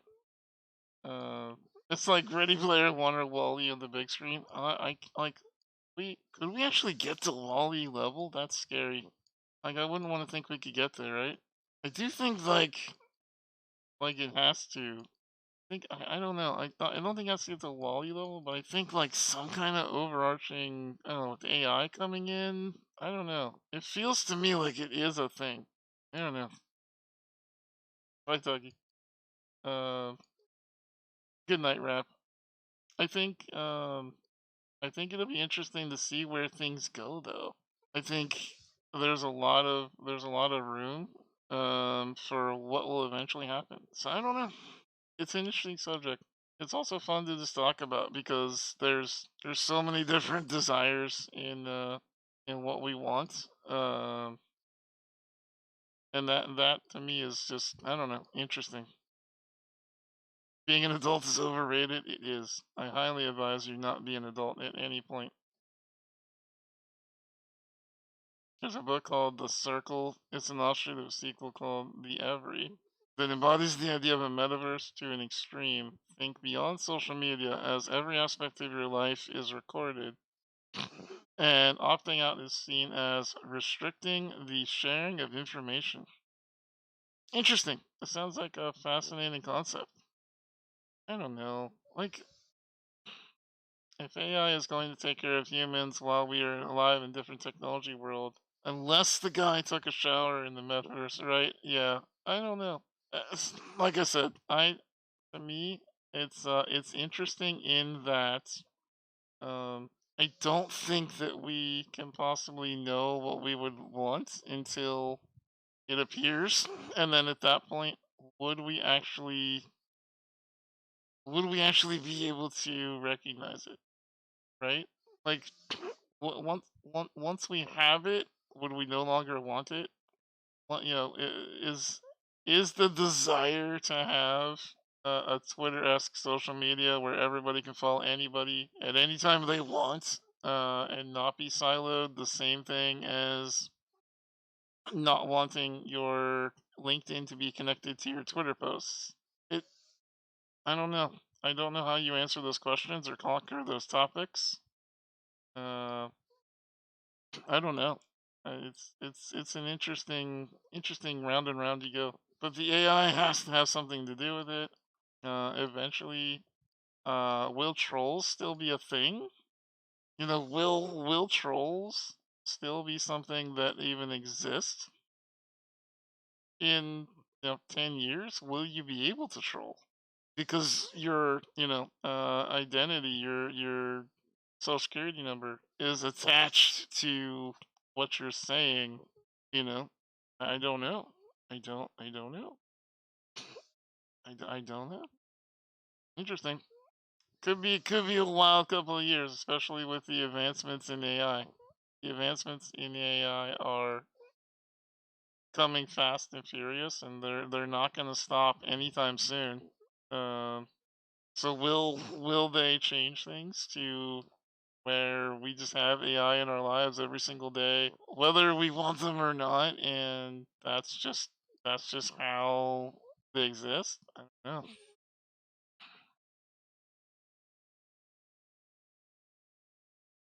I think trolls on Twitter are gonna lose just because Musk has control. After he leaves, I bet the trolls will disappear. I think they've been emboldened for sure. I think the trolls have definitely been emboldened by the new ownership, no doubt about that. There's another book called The Eye of the Minds that actually explores immersion with VR and AI to a really far extreme. Oh yeah, I love those kind of tech things. I think one of the most fascinating things I saw in a long time was Black Mirror. Black Mirror did a really cool episode where you basically could mute someone, and if you muted someone in real life, you just couldn't see them anymore. You couldn't see their writing, you couldn't see their face, you couldn't hear their voice, you couldn't see that they were near you, they couldn't touch you. There's nothing that they can do, and you're just sort of locked in that world. It was fascinating concept. I wonder if China's kind of trying to do that with their social media score. I don't know. Musk isn't going to leave. He can't sell it because he paid twice what it's worth, so it's probably not even worth that now. He's not going to sell for 1/3 of what he paid for because that would be admitting defeat. Yeah, you're very right about that. Trolls aren't going anywhere for the foreseeable future. I mean, there'll always be awful people. The question is, it is Saifu. It is. The question for H's comment about trolls are: is the solution to trolling a metaverse-esque landscape where you are who you are and there's no way to hide who you are? And does that eliminate the shield that trolls have in order to be shitty people? Or would they just be shitty people out in the open? You know what I mean? Hi, Pearl. The one thing they preach out the most was the one where they punched the guy by locking him in a mental prison forever. Yeah. Well, I mean, institutionalization is a super scary thing for a lot of people as well. I think I've seen that bullies will always exist. Yes, yeah, because there are. Truth Social has proven that there are people who are just fine with being shitty people and have no problem with that. I think there's going to be a massive. Wait. I think that's going to cause a massive civil war all in one digital identity. Freedom of speech versus consequences. That's a bold statement. I don't know. That's I don't know, man. I hope nothing causes a civil war, because that would be horrifying. Elmo's a narcissist, so admitting defeat is not something he'll ever do. Probably true. Probably true. I like to be a kind person online and in person. So do I. But there are people who do not mind being a horrible person. That is kind of the sad side of this story, is that there are people who are perfectly okay with just being not so cool people. They are on Twitter. I mean, there's all kinds of people, people on Facebook who are there with their real identities and are still assholes. Yeah, absolutely. Um, but are they real or are they fake? That's the thing. A lot of Facebook profiles are fake, and some people are assholes and real. Some people go to Facebook to fight. So I know some people who literally have their accounts open on Facebook just because they want somewhere to go vent some of their frustrations in life with getting into arguments with people. That to me is wild. Anytime I hear anyone who's just like, yeah, that's why I have Facebook, so that I can yell at strangers. I'm just like, oh god, no, that's not, shouldn't be using social media as a therapy session. That's not a good idea. That's how you get yourself in trouble. I think people with shitty views have been emboldened enough that they have no problem saying it in real life. You might see it less if real IDs were involved than the want something to lose jobs.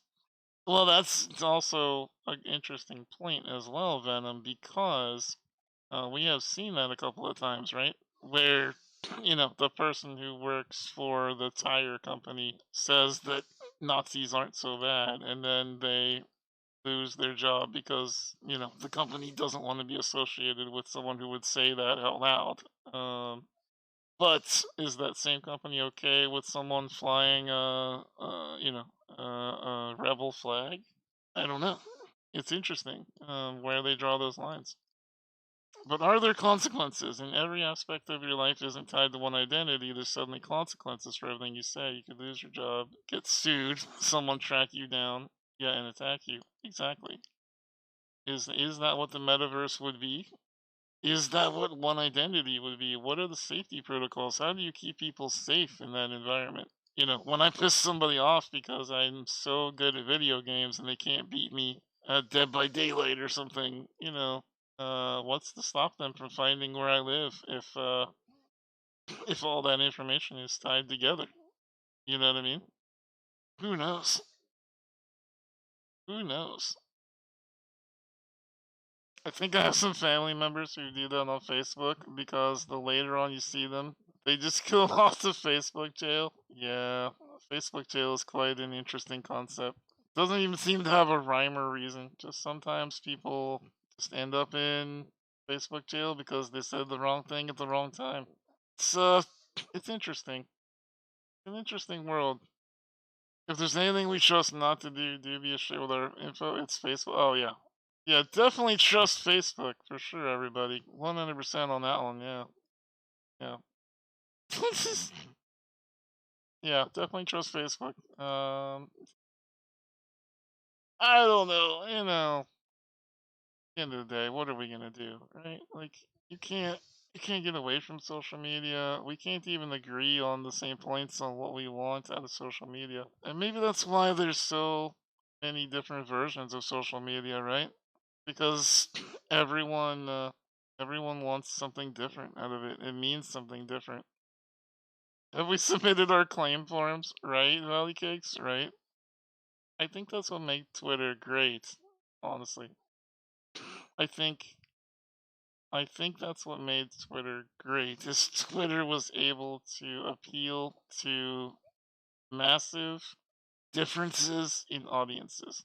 I think having this conversation brings me to that realization that whether it's Tucky wanting to talk to game devs or it's Galran wanting to, talk about how great Halloween is, or whether it's me wanting to pontificate, you could do all that on Twitter, and you could be in the same place at the same time, but it's also kind of siloed, but kind of not. Maybe, maybe in some respects, maybe Twitter was, maybe Twitter was the metaverse in a very weird way. Maybe Twitter kind of was the metaverse. Maybe it's exactly what I was saying to Tucky about um having everything siloed but not. Maybe that was what made that thing great. You know what I mean? Perhaps one of the things that was fantastic about Twitter was that you could do and interact with the social media in any way that you saw fit. Um, only in the aspect that you wanted to, but you were also connected to everyone else at the same time. That was actually what I really miss about the check marks and why I was upset to see them going away. Have you ever been on Twitter? Have you ever been on Twitter and just scrolling through it and you notice someone has a blue check mark and you click on them and they are a grand violinist who has a viral post showing how great can use a power tool to play violin with, and it turns out that they have been in the orchestra in Sydney, Australia for the last decade, and they are super popular. They have 100,000 followers, and you had never heard of them before that moment in time. That is the cool part for me about Twitter. That has been the cool part to me, is being exposed to people who are really good at what they do, that are in parts of life that I would never think to look into. You know what I mean? I found so many cool people on Twitter, um, from just interactions that I couldn't have ever imagined would be interesting to me. I found street artists who do street art that's just like paint cans and cardboard. Man, that's really cool, right? Man, that's really cool. I would love to see something like that. But now, how do you find those? How do you find those people now? You get an army of bots with 20k followers and a blue check mark telling you how great Elon is. Yeah, that's what makes me sad. That's what absolutely makes me sad about it. Because now, how do you tell what people really want, and the ones that are notable and the ones that you should be following? You know, it's 4 a.m. and you can't sleep. Hello, welcome, Jordan. Hello. Um, yeah, I don't know. I don't know, man. Snyder fans, kinda. Yeah. No, I don't know. I don't know. I think sometimes there are situations when people are gonna lose out because of that checkmark system that some people hated very, very much. I think there's gonna be cool things that we don't discover, cool things we don't find. I know I personally have not looked at my verified tab one time since the transition. Why would I? Why would I look over there now? It's. Do you want to see this tab of people who paid $8 for Twitter? No, I'm good.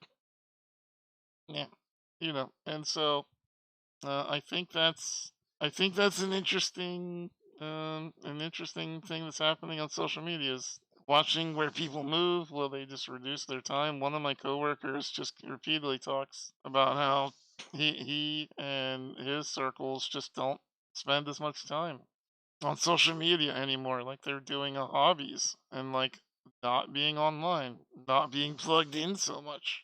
You know, you have a Chrome extension that hides it on desktop. Nice, that's smart. That's very smart, actually. Yeah. There's another one you can get that changes the blue check mark into a clown face. There's some interesting ones out there. It's also sad though. Like, I think we're gonna lose some amplification of really cool things to only have bad things amplified, unfortunately. I used to use Twitter more than I do now, but all my favorite Americans are now just heavy into politics out of necessity and being informative. I'm glad they are, but I'm not American, so it's tiresome. Yeah, well, it does feel like being heavy on the social media and being political almost go hand in hand in a lot of ways. Yeah, it just depends. Depends what you're into. I only go on Insta, YouTube, and Twitch. So your social media is Insta. That's essentially your thing. I think it's interesting too. Like Twitch and YouTube are not considered social media, even though they are. And I'm not sure why we don't consider them social media, but they're not. They're considered their own entities. I don't know. The saying was always, if you have a platform, it's your responsibility to use it. Yeah, yep. Seeing people use the celebrity to push their leaning. Yeah, yeah, yeah. I mean, even me who doesn't get political on Twitter very often, um, when it came time to Trump time, I was 100% willing to talk on Twitter about, hey, don't vote this guy in. He's gonna hurt the hell out of us. Don't do it. Don't do it. So did that maybe lose me some supporters? Yes. All kinds of things, Oh hi, God, Steve, Cassie. is it? Yes, well we've been trying to reach you about your car's extended warranty and we were also wondering if you'd be willing to subscribe to our new service, the Astley, where when you turn the car on it just plays, never going to give you up on a continuous loop until the car is shut off again. Also when you honk the horn, it's Rick Astley himself screaming like he's being murdered. So if you are interested please press 69. Thank you. Anyways, happy 11 months, love you less than 3.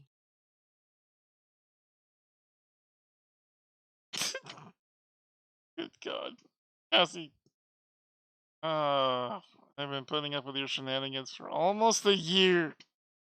Almost a year. Hard to believe it's been that long, and yet it has. Doesn't help the basic human rights and equal became a divisive political issue. Yeah, exactly. Yeah, you gotta. Yeah, you gotta talk about it. I guess. I don't know. I've always, I've always had the stance of like, it's my platform. Don't tell me how to use it. And I hate when someone complains at me on how I use my own platform. It just it has always driven me a bit up the wall when someone tells me that, I'm not using it enough to talk about politics and I should, do more of this and do more of that. And my thing is always like, good God, I'm already advocating 24/7. If it just it's there's not a lot of ways I could possibly be more of a public advocate than I already do. You know what I mean?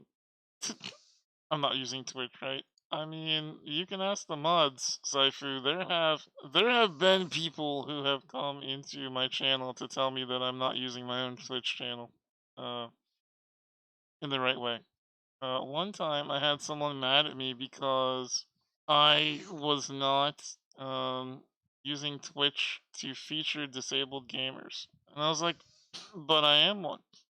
And they're like, yeah, you should be pulling disabled gamers who don't have any followers onto your platform so that other people can follow them. And it's like, but I do that on Twitter all the time. This is like my little channel, my little corner of the internet, and it's hard enough to keep enough people interested in my shenanigans, let alone everyone else.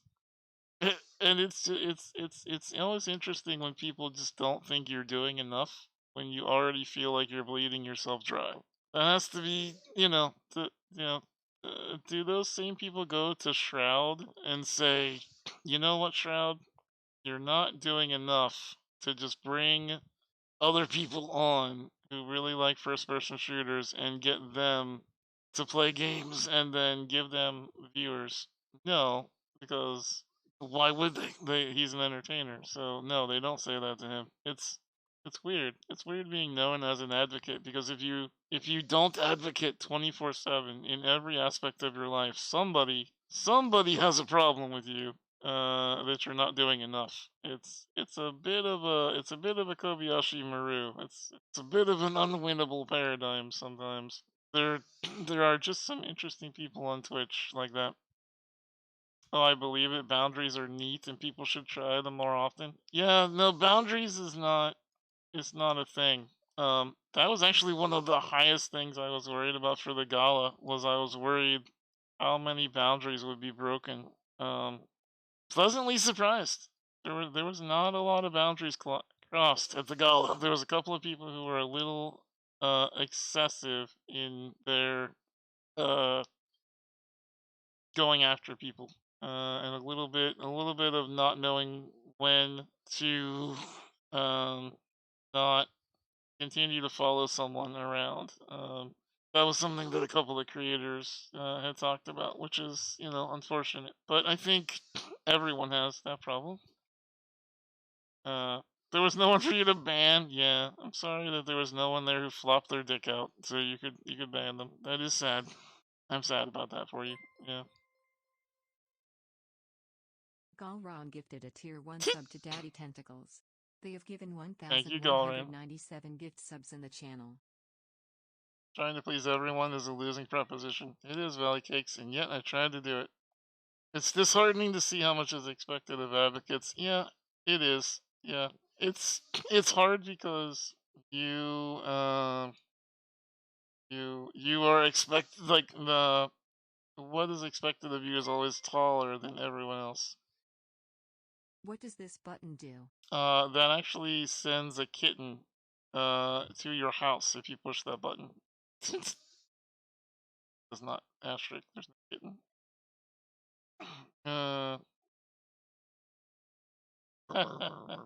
Yeah, believe me, I have no problem with telling people that they can go f themselves.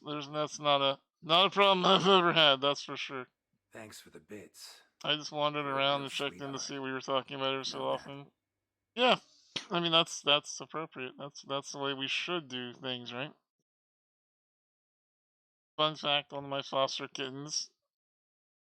It's enjoy. Here you go. Have a foster kitten. Ta-da! Hey H, let's go. Wow, it's Helena gifted a tier 1 sub to Pentatonix Purple Fairy. They have Yay! given 164 gift subs The in the computer channel. even got it right. Pentatonic. It took it a minute. It didn't quite get it, but it got close. Aw, Gem, thank you for the 5 gifted. I appreciate that. Thank you very much. Let's go. Wayward, thank you for the 100 biddies. Also, Wayward, weren't you having problems reading your Jim is starting rent right for the with week? 5 subs. Stop giving me money. Gem, thank you very much. Appreciate that. Thank you, thank you.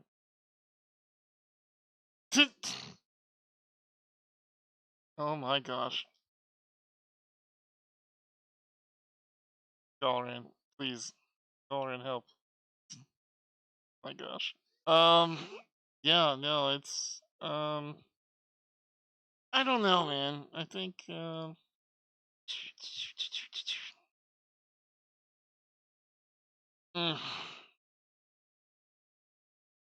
where are boundaries? Where are boundaries and that kind of thing? Is it something that's even attainable at this point? I don't even know. No. Oh God, Galran. Galron gifted a tier 1 sub to Daddy Help Him Stuck. They have given 1,198 gift subs in the channel. God. Why does Twitch allow that to be a thing? Oh my God, why? Jesus. SteveInSpawn gifted a tier 1 sub to Daddy Rick. They have given 316 gift subs in the channel. Oh no. Oh no. Prime time. Oh my gosh. Hi Walker. How you doing tonight? Welcome in. Hello. Setting boundaries with ourselves. Not being afraid to let someone F off and give you a break. Sometimes you can, sometimes you can't. Sometimes you can't, unfortunately. It's it's not always something that you can do. You know what I mean? So I don't know. It's not everybody always listens. You know what I mean? And everybody has opinions. That's the thing. I mean, that was something that we didn't even touch on in the social media discussion. Is social media gives everybody a voice, but should everybody have a voice? I don't know. there are some people that have some opinions. I'm not so sure they should be allowed to have those opinions. How's chat tonight? Are we criming and chilling? Yeah, we're just chilling. Just having conversations about social media and the world, and, in general. Hanging out. I have very low energy. I cannot be the wacky, wild, waving, arm flailing tube Steve tonight. Thanks for the bits. Active You're a real conversation and sweetheart. debate. Yep, pretty You much. know that. Yep. Turtle, thank you for the 100 biddies. I appreciate you. Life, the universe, and everything. Yeah, I agree. Quite enjoy these chatting nights. You know, as long as people are willing to have discussions and talk, I like these nights. I'm not a big fan of when the conversation doesn't go someone in particular's way, so they get mad and they leave. I'm just like, okay, well, whatever. You know, do your thing. Hi, Guru. Thank you. Appreciate that. I'll be as tubular as possible. It's these are all just very broad discussions. You know what I mean? These are all very much just musings and ramblings because that's all we really can do. There's nothing else we really can do beyond that, honestly. Thought it's put on a fancy show. Well, I do because I'm an entertainer. Technically, what I do up here is supposed to be entertaining. And sometimes it's just not. You know, sometimes it's just hanging out. It's just doing the thing. I think for me, what's interesting is knowing your audience of social media. Um, Shan, you're playing some Breath of the Wild. Hell yeah, that's a good night for me. That's a good night to me as well. Um, Hanging out is entertaining. Well, thank you. Have you all seen the Oklahoma Department of Wildlife Conservation? It's been an account that's been getting a decent amount of retweets recently on Twitter. And I think it's because they understand their audience and they understand how to. It was like Wendy's when Wendy's was run by that one person who was very good at social media. There are just people who understand social media and how it works, and there are just people who are very good at understanding the way that a certain platform operates. And so you wouldn't think that a Department of Wildlife of a random ass state would have twice the number of followers that I do supporting people with disabilities, but in fact they do because they're very good at what they do on Twitter. And I think that is an interesting I think that's an interesting way to look at social media is do you understand your audience? What are you there for? I remember we were having one of these conversations one time about social media, and someone said, "Well, but I don't really care how many followers I have, so I don't care if what I say frustrates or makes people mad because at the end of the day, it's all just a game to me of social media." And that's interesting. That's an interesting way to look at it. I understand like there's a lot of people out there who do not actively use Twitter. And again, Twitter is a very small niche of people. Not everybody is on Twitter. Almost everybody is on Facebook. Apparently, I think the last time I read is like 2 out of 3 people in the world have Facebook. So it's way different. It just depends on what you want to use. But how does that translate to the overall conversation? I don't know. I don't know yet. I'm doing okay, Walker. Just kind of hanging out. Just kind of doing something low key. You know, something a little bit more personal, a little bit more just interactive talking tonight rather than gaming. I was originally going to do Marvel Snap or one of the other bounty board games. I just don't feel like it. I'm just not feeling the urge to play a game and try to please a sponsor by making it goofy and entertaining. I'm just kind of hanging out, having conversations and whatnot. honestly. One of those chill kind of nights. Fancy show was definitely Saturday. Yeah, it was a lot of work. Um, hasn't demanded bingo. I'm sure they want to. They're just not sure where to demand it yet. Don't give them ideas. Eventually they will. Um, someone say bingo. There's a jaguar. I knew he was out there somewhere. There are. It is interesting though. Now that I have gotten through the busy period, and y'all tell me, do you have these same kind of things in your life? I just got through a very busy 6 months, um, and I feel like I've let a lot of things slip, like some aspects of streaming, some aspects of the community, some aspects of my home life, some aspects of my social life. So I'm kind of just looking forward to getting a handle on some of those things. Like I've kept them going well enough, but like I've had a scene that Royce did for me for about 3.5 weeks now, and all I need to do is I need to take the time to open up OBS, put it into the other scene, replace the one that it's going to replace, and put the alerts on top of it. And that would probably take me 25 minutes. But finding the energy to do that thing for 25 minutes has just been so beyond what I have the capability of doing right now. It's interesting. It's interesting to me as uh the little things that you let slide, and they kind of mount up. They kind of they continue to pile up like a floating pile of laundry in the corner of your room that you're just ignoring. Eventually, you have no choice but to get around to it, and I think that's kind of where I'm at now. So I very much want to. Um, your little things are mounting up right now too. Yeah, absolutely.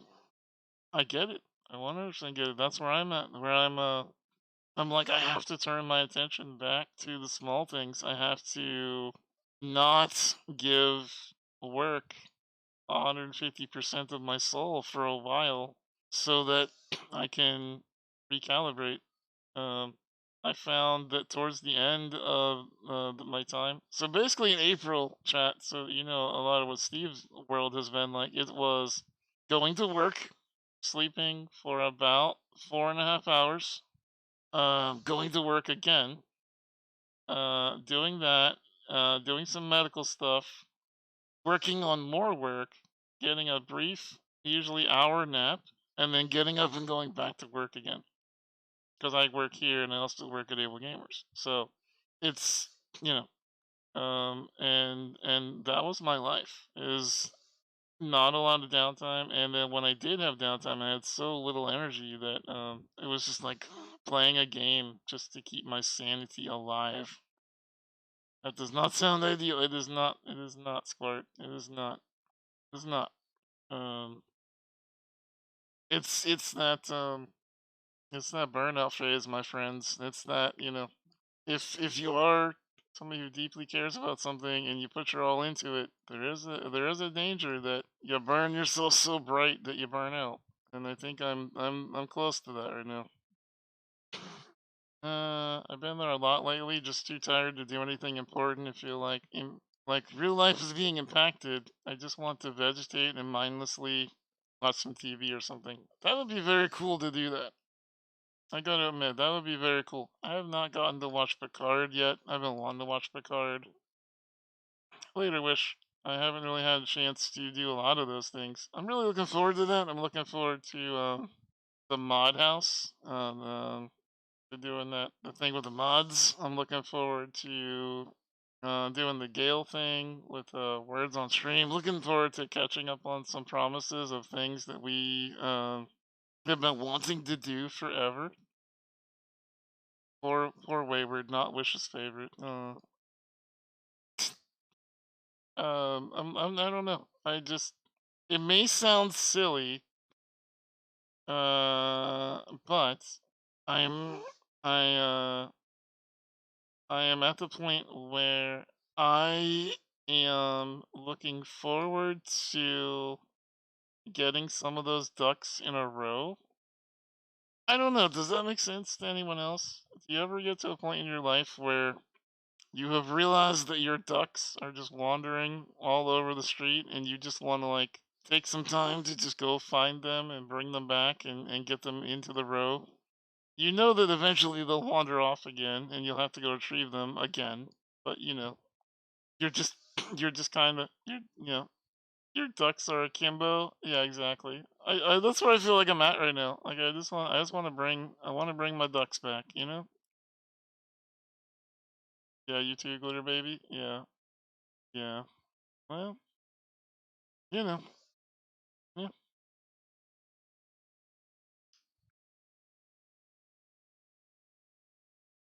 absolutely. Yeah. You don't even have ducks. You have squirrels and they're everywhere. Oh, you have to find squirrels. Oh, that's so horrible. I'm so sorry. So sorry to hear that. Just buy the grapes. I don't have any grapes. That's true. Actually, there's a friend of mine who works in the industry. She's kind of well known in the PR world. Um, who's always been bad at work life balance, and she's always been a workaholic. And we've had some conversations on the side about how it's not good to be that way. And I've seen her recently talking about taking vacations. That's really cool. I'm always glad this when people decide to do things for themselves. You know, I appreciate that, Soul. Um, I think the Spawn Zone does a great job of supporting me while I continue to do this thing. I think one of my favorite parts about the Spawn Zone is that um, most most people have kind of accepted the fact that I'm not going to be a huge attractive personality like MK is. MK continues to build her empire. E- Every month that goes by, she has a couple of more viewers than she did the month before. She's for every one person that leaves, she brings in two more. She is a good entertainer, and that's just not me. I do not have the energy. I do not have the entertaining skill. I'm not as equipped to do these just chatting screens as they are. I mean, you know, she's just good at what she does, and I I like to think that the Spawn Zone is actually very understanding in that. I appreciate you saying that, H. But I just don't think I'm ever going to be a top tier entertainer. I'm just really just me. And it's kind of what I think a lot of people have kind of accepted. And man, I appreciate the crap out of that. Is like, I feel like um, I feel like a lot of people who hang out and who are regulars here have just accepted that like this is just my this is just my personal little hangout corner of the internet. Like, this is just where I turn on a camera and I do little silly things to entertain myself. And hopefully it entertains other people along the way. Like, that's kind of what they've come to expect and accept, and I appreciate that. So as far as will people support me in that I think they already are, I'm very grateful for that. It enables me to do what I do here. We'll convert you to Halloween. Yeah, you can keep trying. Um, I think it's just being a person, you know. It's more nowadays where everyone is overworked basically on how much pressure society puts on work. Like how restaurants are 365 24/7 instead of closing during Christmas. Yeah, agreed. Absolutely agreed. You're all good. We understand. Glad you are aware of and work within your limitations, just like all of us. Yeah, exactly. And build a cage for my ducks. Thank you. Appreciate that. Could use a duck cage. Yeah. Um, I think I did say Happy Halloween. Did I say Happy Halloween on Saturday? I feel like I did at some point. I feel like I said that. It's kind of a blur. I'm gonna be honest with you. I was literally talking to my team at Able Gamers today, and everybody's tired, and everybody's very, very kind of just worn down and wants to kind of just bring bring their energy levels back online. And I was like, hey guys, we need to We need to have a meeting where we talk about the event and list out all the things that went well and didn't go well, and things that need to go better. And everyone on the team was like, yeah, and there was like, so it's just like, yes, they want to, but also like, oh, that sounds like a lot of work. And I had to be like, listen, we need to do this before we forget, because it's honestly a blur already. It's only been a couple of days, and I'm already forgetting some things that happened because it was so much. Yeah, I'm not at liberty to discuss a lot of it, Jaguar, but we definitely took care of the team. We definitely gave them some time that they can take to wind down. I'm so proud of them, man. From MK all the way to everyone else at the team. Man, they did so good. So good. So proud of each and every one of them. I'm very happy and very delighted with how well they all performed. Just makes me a proud Papa Steve. You know what I mean? Like having a rough mental day. Yeah, it does affect others, and it can. Yeah, very true. Um, I wish I talked to you guys more, but you were in an awkward potato. Oh, you was an awkward potato. Okay. Yeah, I definitely felt a couple of you walked up a couple of times and said hello, and then quickly retreated. And I feel like that's okay. You said hello in the way that you felt like you could and you wanted to engage, and I hope that you don't have regrets. I hope that, you know, for those of you who wanted to engage with your favorite celebrity more, I hope you'll do that next time. But yeah, I mean, if you didn't want to engage, I hope that nobody felt you like you needed to. So, you think you figured something was up with Gal the one time you stopped to say something, and then Gal immediately ran off? Gal ran. Aw. Gal ran just ditching H in the dust. Wow. Yeah. That's funny. Couple times she tried to log off. Yeah. Yeah. You had to, for sure. It's more like didn't want to overtalk other people. Yeah, I mean that's the same thing as any convention is worrying about that. You know, it was cool to say hello in person. Never been to a con or anything where you could meet people like that. See, I love hearing that, Jaguar. I love hearing that. I love it's I like that we provided that con atmosphere. I like that we enabled people to say hello to people that they respect and they like. And I I I was surprised. I mean, I was surprised. Even in my own personal life, I was surprised when people wanted to come to the gala to say hi to me. It's like it's names that you recognize from chat that do talk to me all the time, but they talk in text, and they wanted to get to say hello out loud and hear me in real time say hello back, and it was wild. It was an interesting experiment, and I'm glad that we did it. And I hope people got what they wanted out of their $25. And so far, I haven't gotten one person who was like, "It sucked. Give me my money back." So I guess that means we did okay. I guess that means overall it went pretty well. Made me happy. Made me pretty happy. You hate talking over other people. It's probably why you don't talk a whole lot. Well, yeah. I mean, there certainly is that. There certainly is. A convention does involve fighting a bit with other people for the attention of the person that you're trying to get. Whether that is a celebrity or whether that is just another con goer, there certainly is a bit of that. And so, some people are okay with that, and some people are not okay with that. And it was interesting. I've been told by many people you have to attend in Halloween costume next time. I can't wait for you to show up as Dracula, Golrin. Why so serious? Exactly. Exactly, Carpet. Exactly. You got to learn about crabs and sign language? Yeah. Yep. Exactly. The thing that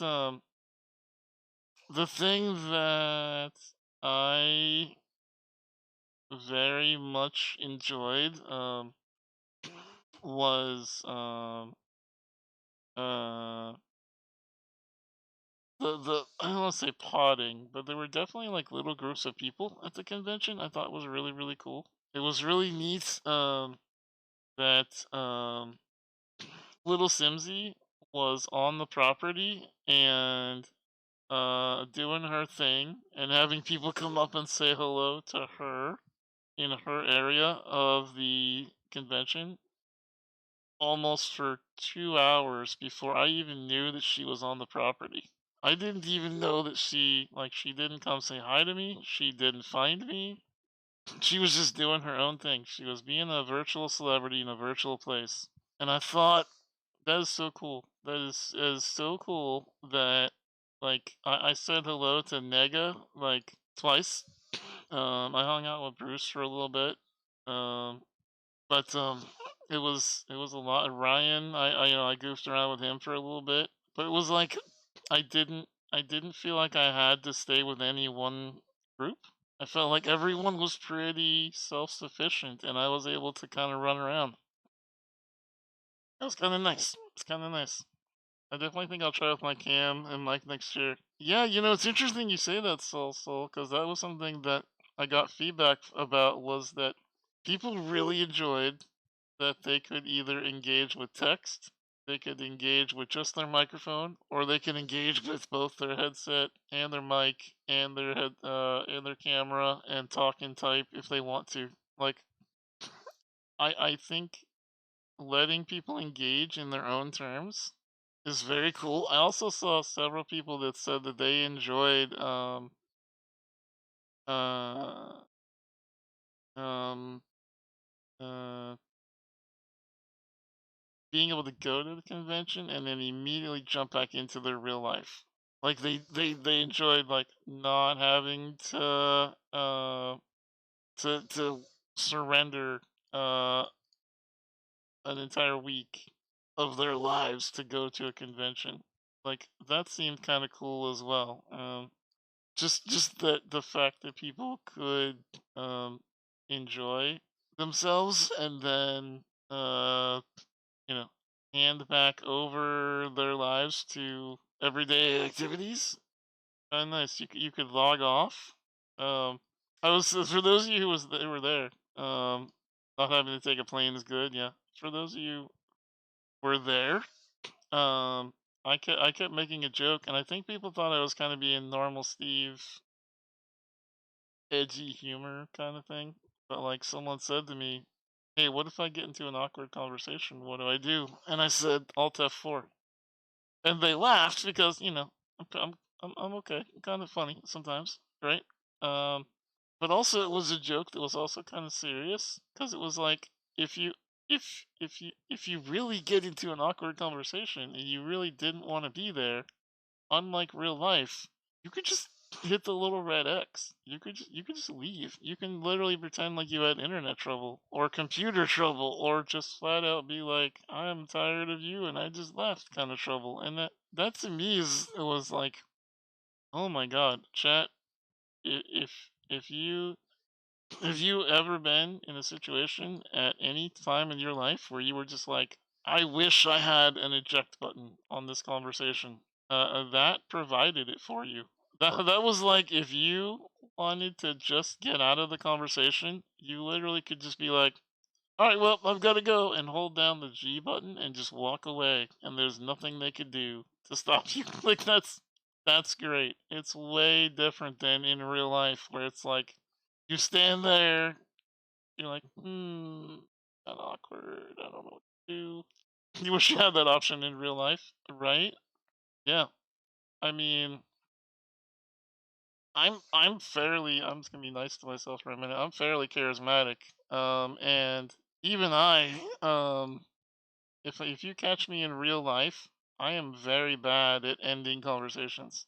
If you and I both know that the conversation is over, because I can't physically just get up and walk away. A lot of times, conversations for me will just end by being like, "Yeah, that's great. All right, well, um, yeah, cool. It's good seeing you. Okay." Like I don't like. I'm very bad at it because I can't just walk away. So though these awkward times in my life where it's just like someone who doesn't pick up social cues will just stand there and just wait for me to say something else, and I'll just be like, um, uh, um. So how about them Knicks? I don't watch basketball. Yeah. So yeah, yeah. How about that weather? Yeah. All the time, as you can't speak because you're overwhelmed. Yeah. Yep. 24/8. I feel that. Yep. Not even just specific conversations, but overwhelmed people in general. Um. You know what the feedback I got about that call, Rand? Thanks for bringing that up. Was I kept hearing that people were using the gaming area as a way to recharge. Like if their batteries were running low from talking to people, they would scurry off to the gaming area and go play one of the silly single player games that takes up your full screen. And so the people know that you're busy, so they don't even try to bother you because you're on the game. And then they would play a game or two, and then they would, like that would reset their abilities, and then they would go back again. Like that's really cool. I gotta sneeze. Oh,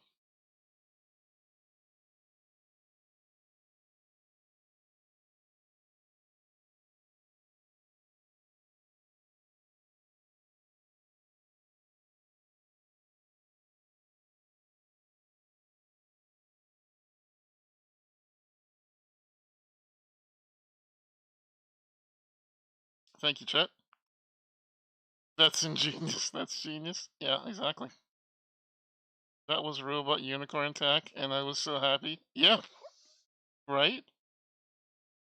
You were horrible at the skeet shooting game. Oh yeah. Look at painful sneeze. It always does because think about it. My body's trying to push air out of my nose, and instead it comes out of a plastic tube. So it's always a weird thing. I don't understand why my body tries to make me sneeze when I have a plastic tube in my throat, but whatever. Bodies are weird.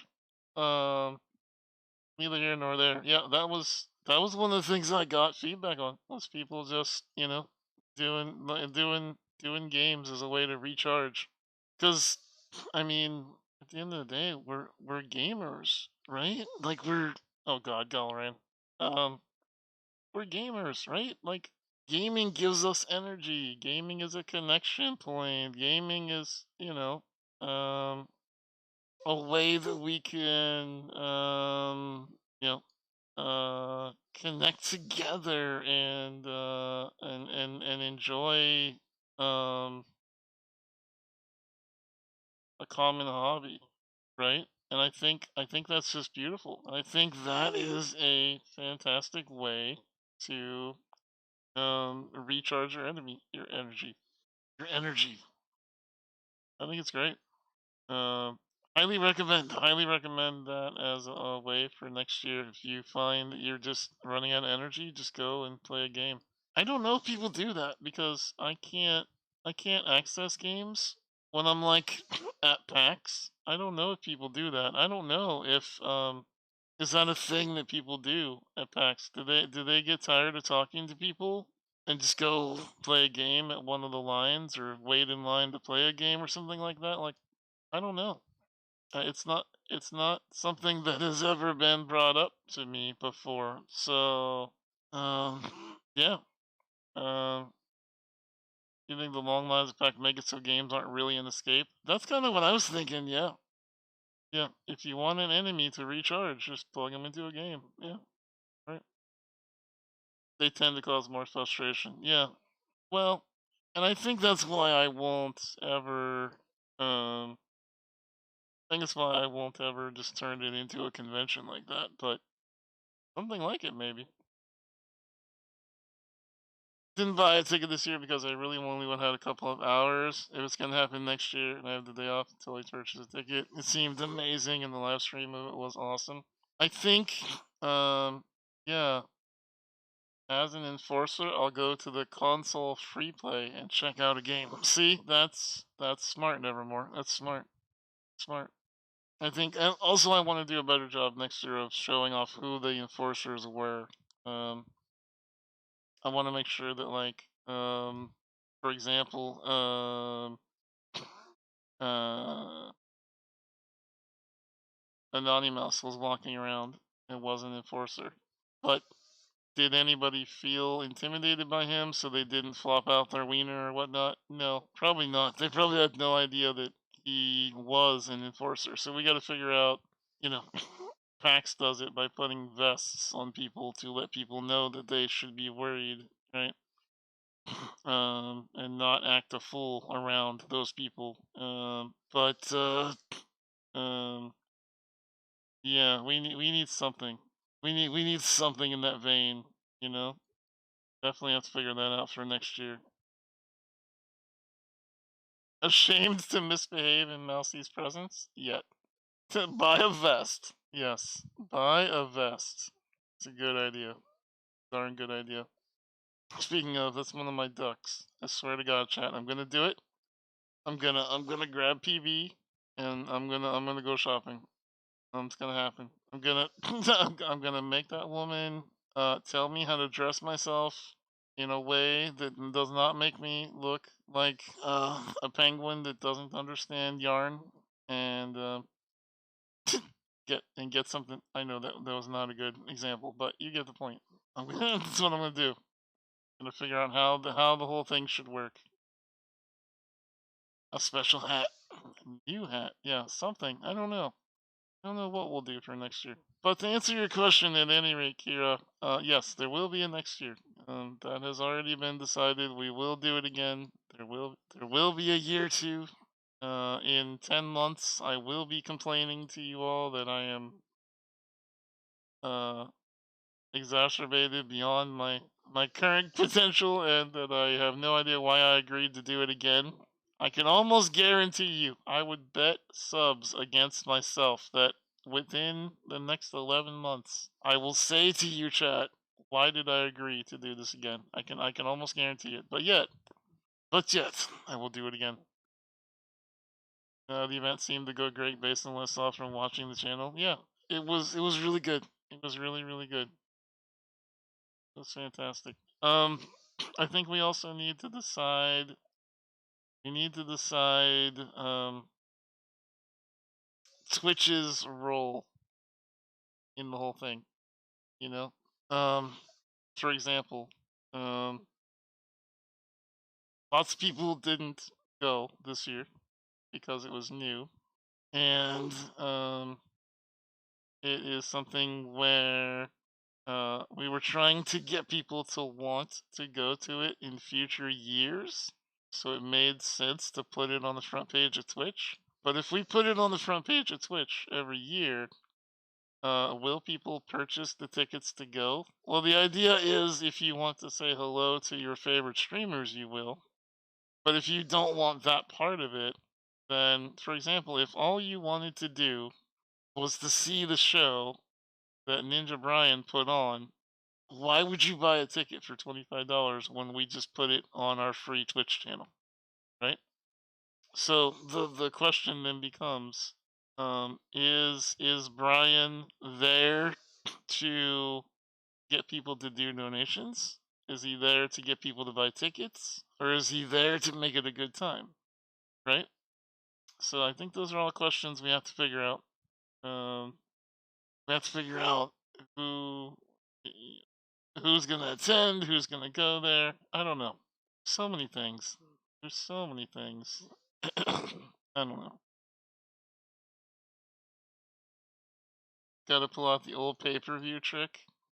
Show off the first song and the rest requires a ticket. Well, yeah. We could have done that. But also, 12,000 people. 12,000 people Actually, more than that. We haven't released the final numbers, but I don't mind telling you that it was about 500,000 eyeballs.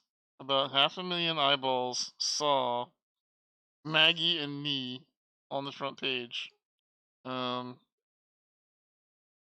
their thing. That's 500,000 people that were exposed to Able Gamers and what we do. That is a lot of balls. It is a lot of balls. But we didn't have we also didn't have a lot of interspersed information about the charity. So I feel like some of what we need to do next year is a little bit better advertising of the charity. You know what I mean? Yeah. Does it stay fully virtual? Is another one. That's actually a huge one. Nevermore. And it's a question that the charity has to figure out because I can't tell you the answer right now. So yeah, there's a lot of possibilities, and oh man, there's so much chat. There's so much. I just can't tell you how good it felt, chat. I just can't. It's like, you know, I'm just gonna beam first because it's my channel, so fuck it. I can do whatever I want here. I'm just so proud of my team. Like we built a thing. We built a thing that had not been tried before, and not only did we take the risk, and Galran and I talked about this actually the day after. We took a risk that companies won't take. Companies will not take a risk on something that they don't know that will work out. We did. We tried a thing, and it could have failed miserably. It could have been a thing where only 3 people showed up. Instead, 300 showed up. So, like, is that an earth-changing number? No. No, by all means, it is not. But, um, we did a thing that nobody else has ever done. And I'm just so proud of the team, man. I'm so proud of the team. I'm so proud that they did the thing, that they conquered it, that it worked out well. Like, man, it's like what a good time it was. I'm ecstatically proud of them. This must be what being a parent feels like. I don't know. This must be what being a proud Papa Steve would feel like. I don't know, because it feels very good uh, to be proud of the team in this way where uh they did the cool thing that nobody else would do. So now the question is, and here's a really interesting one. By how well it went, yeah. Yeah, she was. And I think um well, although her emotions are a little different because not only was it how well it went, but also kind words being thrown at her and whatnot. So, you know, it was a lot. Makes me wonder why none of the big boys did it in 2020. Well, um, I think I can answer that question for you and say that the technology really didn't exist. So GatherTown was really popularized and improved um, when the pandemic happened. Um, it was something that definitely got uh, yeah, it was something that it helped. It was helped along by that progress. It was helped along by continuing to exist in a world that needed to be virtual. So I don't know without the pandemic if we ever would have got to GatherTown. I don't know. The Gala setup reminded me of a Habbo Hotel, but feels less weird. It was cool to see some new Twitch additions at work to make it interactive. Yeah, and none of those were Twitch editions too. For the record, those were all in-game ones, which is pretty cool. Yeah. Is there a link anywhere for the virtual charity? Well, not the. Well, the charity's not virtual. The charity's real. Ablegamers.org. But the gala itself was a fantastic event that we'll be doing again next year. You can check out at ablegamers.org/gala. Also, big companies are risk averse. Very true. Very true. Very, very true. And that's what Gala and I were talking about was like we're never going to take those kind of risks.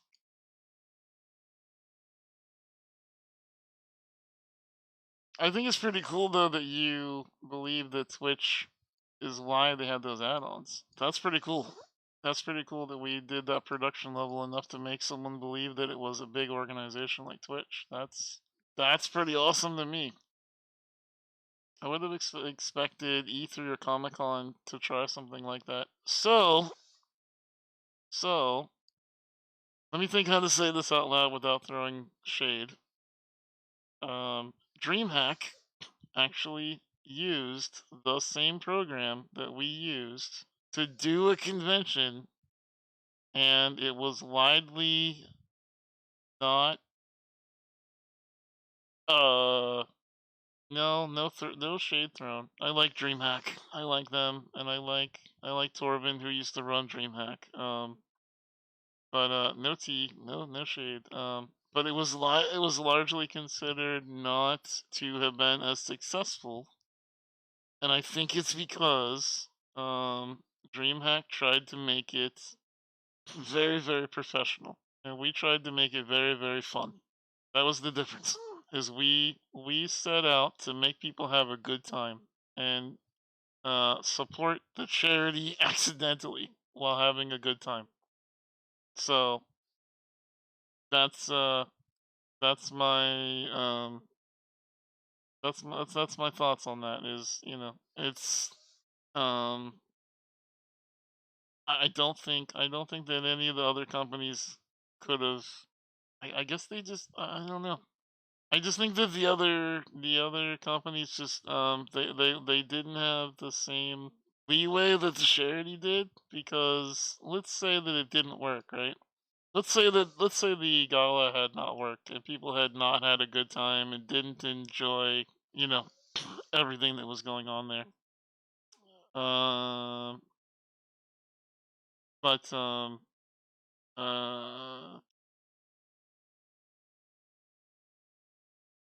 we would have just said we tried, and that would have been it.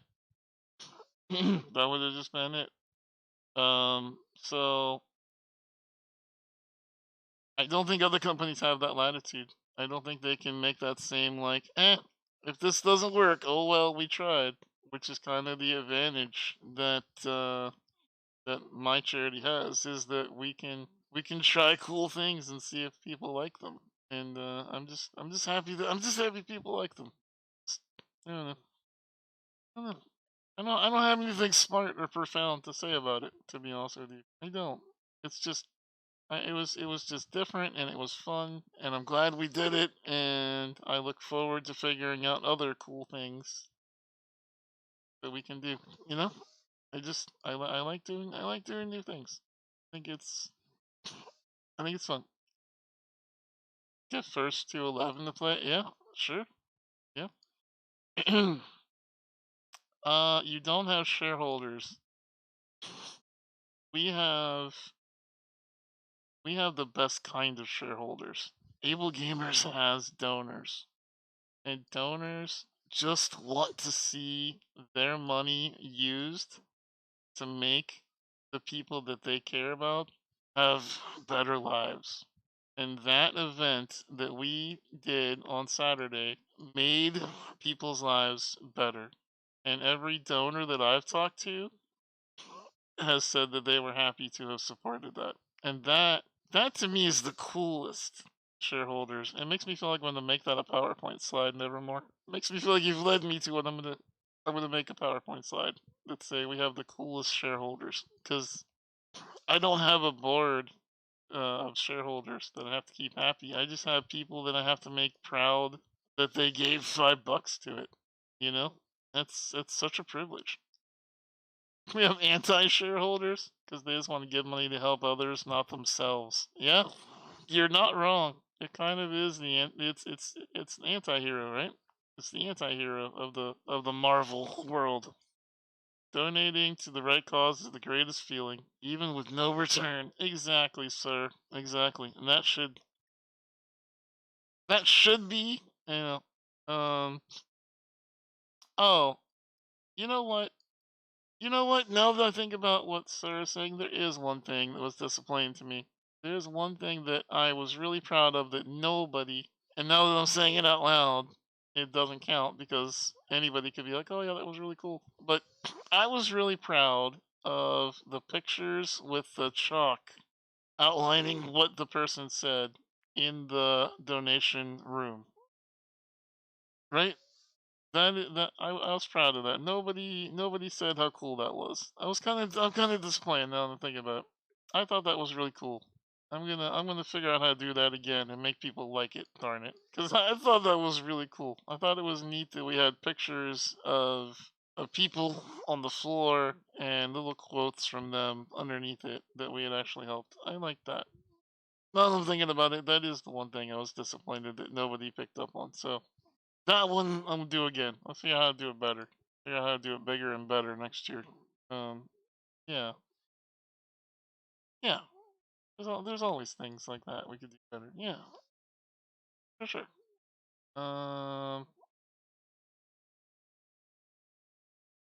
thank you, Turtle. I appreciate after me nudging someone to say something nice. Thank you. Thank you very much. Like I said, it doesn't count. I already called it out. It doesn't count now. It's like me being like, please applaud, and then waiting for applause. No, but seriously, you know, I think those kind of things I want to focus a little bit more on next year. But yeah, it's just cool. I don't know. Happy, happy about it. Maybe that's what's weird, chat. Maybe that's what's weird. Yay, claps. Maybe that's what's weird is when I get an award or when I do a speech, I do the speech or I get the award, I get the accolades, the pats on the back, and the man, Steve, you're so amazing. Can I have your babies? Um, right on that night, and then after that, it's like it never happened because everybody moves on to the next thing. And with this I've been happy about for days. It has felt it's been great, you know. And people just enjoy it, right? You know.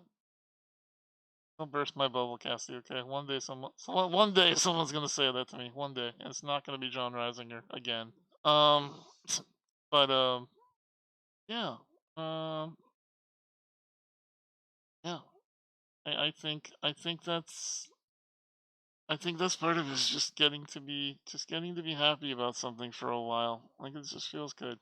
It feels good to be proud that everything worked out really really well. Yeah.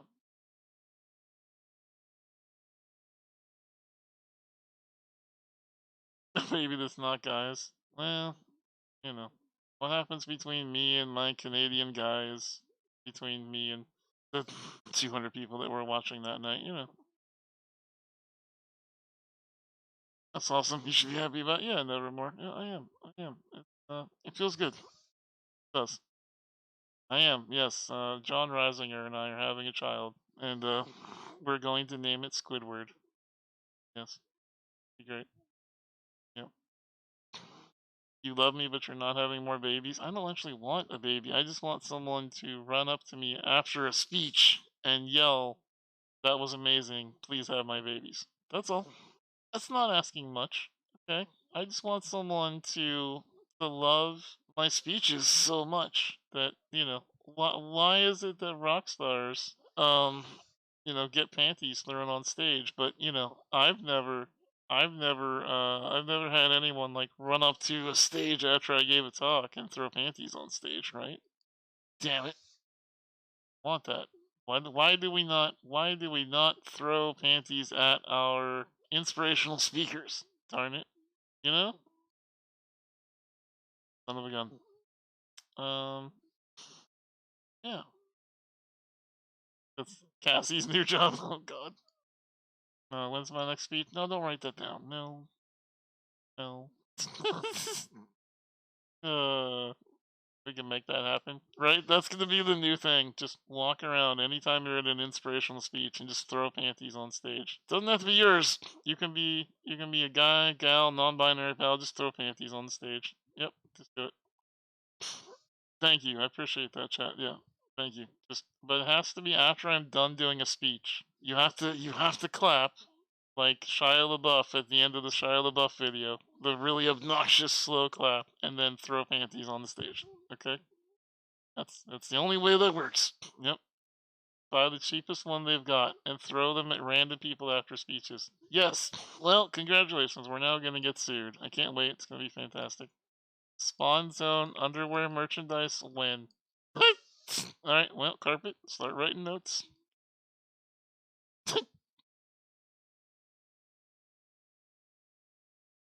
I kind of want to make underwear now that just says on the back, like hem, that just says "Please throw after use," or maybe something that says like "Please clap before throwing," or else it has instructions on it that says instead of like a grenade where it says "Pull pin and throw," it'll just say "Clap and then throw." I like that. Please wash before throwing. Please do not throw dirty underwear at people on the stage. That's gross. Yeah. Yeah, now we live in the COVID world. Can't even do that stuff anymore, you know? Damn it.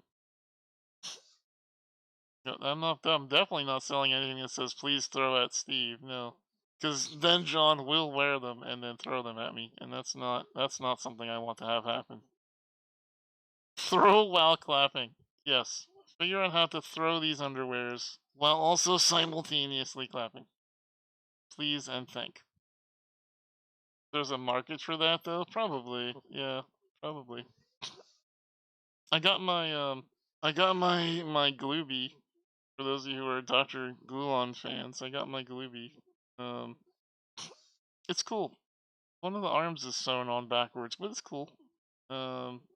I want to think about whether or not we want to do one of those.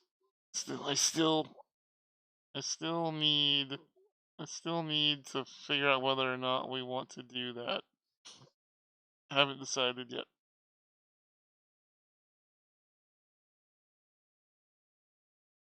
The Glooby's so cute. It is.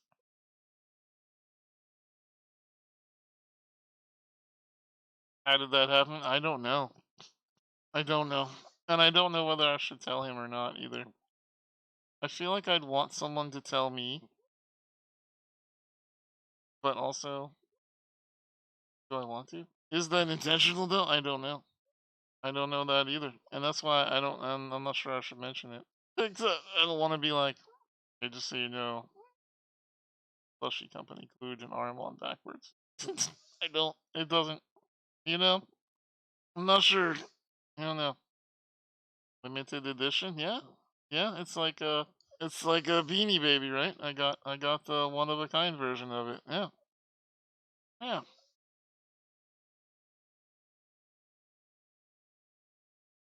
I don't know. Yeah. Still need to decide. Is that something we want to do? Do we want a plushie? I don't know. Something I still need to consider. Something that we still gotta figure out here in the Spawn Zone, if that's something we want or not. Don't. Anyway, well, chat. Yes, for plushie. Yeah, but we gotta sell 250 of them, Glitter Baby Kitty. That's a lot. That's a lot. Even if Galaram buys 10, that's still a lot. You know, selling 250. A beaver plushie would be Guy's thing. I'm not selling a beaver plushie, but ours would be a phoenix. I don't know. I don't know if we could sell 250 phoenixes. No, we're not doing a body pillow. No. That would be super awkward. Then John Reisinger would just be rubbing his nuts on the body pillow, and I'd have to think about that forever. Do we want it? Yes. Is it feasible? Maybe. Yeah, exactly. Yeah. I'm not sure. I'm just not sure. Is it through Makeshift? No. I don't remember what the name of the company is. I don't know what the name of the company is off the top of my head. I'd have to look up. My agent sent me a link to it. I don't know. Said it's a Bruce for the baby. Oh man. Listen, that guy can afford as many body pillows as he wants. I do not need to help him afford body pillows. And he can afford to buy me a body pillow. You know what I mean? He would not buy a body pillow. Thank you. Thank you. Someone who has common sense. Someone who has common sense speaking for the people. Finally. Yes. Late but hello. Hi, JJ. How are you doing? Welcome in. Hello. What if the body pillow was like DJ from Full House with the arms and legs instead of the rectangle one? Oh, that could be fun. That could be cool. Yeah. I would 100% be down for that. Yeah. Okay. I could see that. Sure. Well, you want that pillow so bad. Who doesn't want a Full House pillow? Who doesn't? Well, all for the Phoenix though. Yes. I would do that.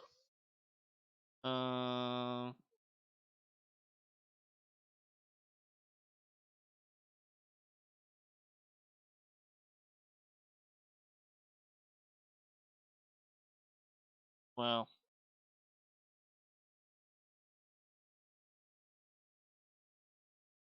Sorry, something on Twitter caught my attention where someone was saying that accessibility is trendy. Oh my god. God. I hope that's not the case. If Steve has a boyfriend pillow, the one where it's just half a torso and an arm. Oh my god. That's all I need is putting that out there, and then Galaran would just be walking around with me hugging him all day long. It'd be super awk, chat. Super awk. Y'all are nuts. Y'all are nuts. Getting out of here. I'm getting out of here. I did 3 hours. That's a good first stream back. We're gonna come back. We're gonna do something goofier tomorrow night. Less serious, more goofy. What are we gonna do? I don't know. I'll figure it out. Something. Maybe we'll play some random games or explore some games or something. I don't know. Take pics of Steve hugging clowns. Oh no. Please no. You wish accessibility was trendy? That's true. Glitter Baby Kitty gifted a tier 1 sub to Axelrod21. They have given 41 gift subs in the channel. Hey, thank you so much, Glitter Baby Kitty, for giving out that gift sub. Very much. It's a good chat. Yeah. Thank you much. And I also I appreciate the warm welcome back too. We didn't I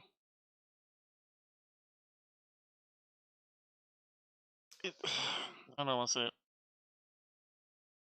I'm always happy for Maggie when I see her MK. I'm happy for MK when I see she comes back after a couple days off and she'll get a couple hundred subs and people just throw money at her because she deserves the world.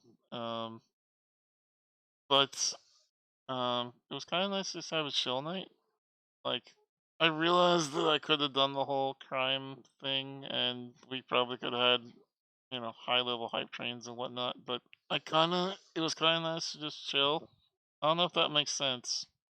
It's not exactly a business thing a streamer should be saying, hey everybody, don't give money. But also, it was just kind of nice to just have a chill night, honestly, and just kind of like hang out for a little bit. So I'm sorry for anybody that was expecting more or wanted more energy and over the top me screaming about, not giving bits and, don't do that for the daddy commands and whatnot. But it was just nice to just kind of be a human and not a streamer for a night and just hang out with some friends. So thanks for letting me do that, chat. I appreciate you. I like just kind of being a human around y'all, It's kind kind of one of my favorite things about this whole streaming thing. It's just getting to be a human sometimes. So thanks for that. We'll be back tomorrow. Like I said, I don't know what we're doing. I do have some games to play that we haven't played yet. Maybe we'll do that. You got what you needed? Yeah. Fantastic. Chill streams are great. Well, thank you. Appreciate that. Thank you very much. I hope y'all had a good couple of days with no Steve. Hope you found something cool to do. We'll be back tomorrow-ish. Can't allow Steve to be human again for a while. Don't let him get comfy. That's fair. That's entirely fair. Keep me on my toes tomorrow. Tomorrow you can go bonkers and I'll react over the top and we'll go back to our normal stream shenanigans and I'll yell at Cassie for doing bullshit that they didn't actually do and we'll do all the normal things. But for tonight, thanks for just hanging out. I appreciate y'all being here. Thank you very much. So thank you for the gala. Thank you for all the things and cool shenanigans and we'll be back tomorrow night. Y'all have an amazing night. Much love.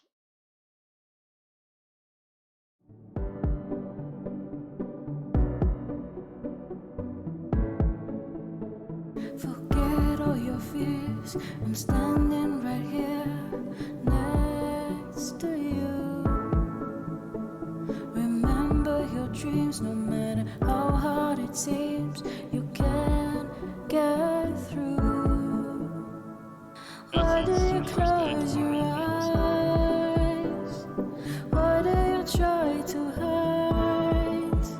Tell me, why do you close your eyes? Why do you try to hide? Think of all the roads you go through. Think of all the steps you take. Think of all the good things you do. No matter what it takes, always the good. Nothing can stop the wind. It comes and it goes.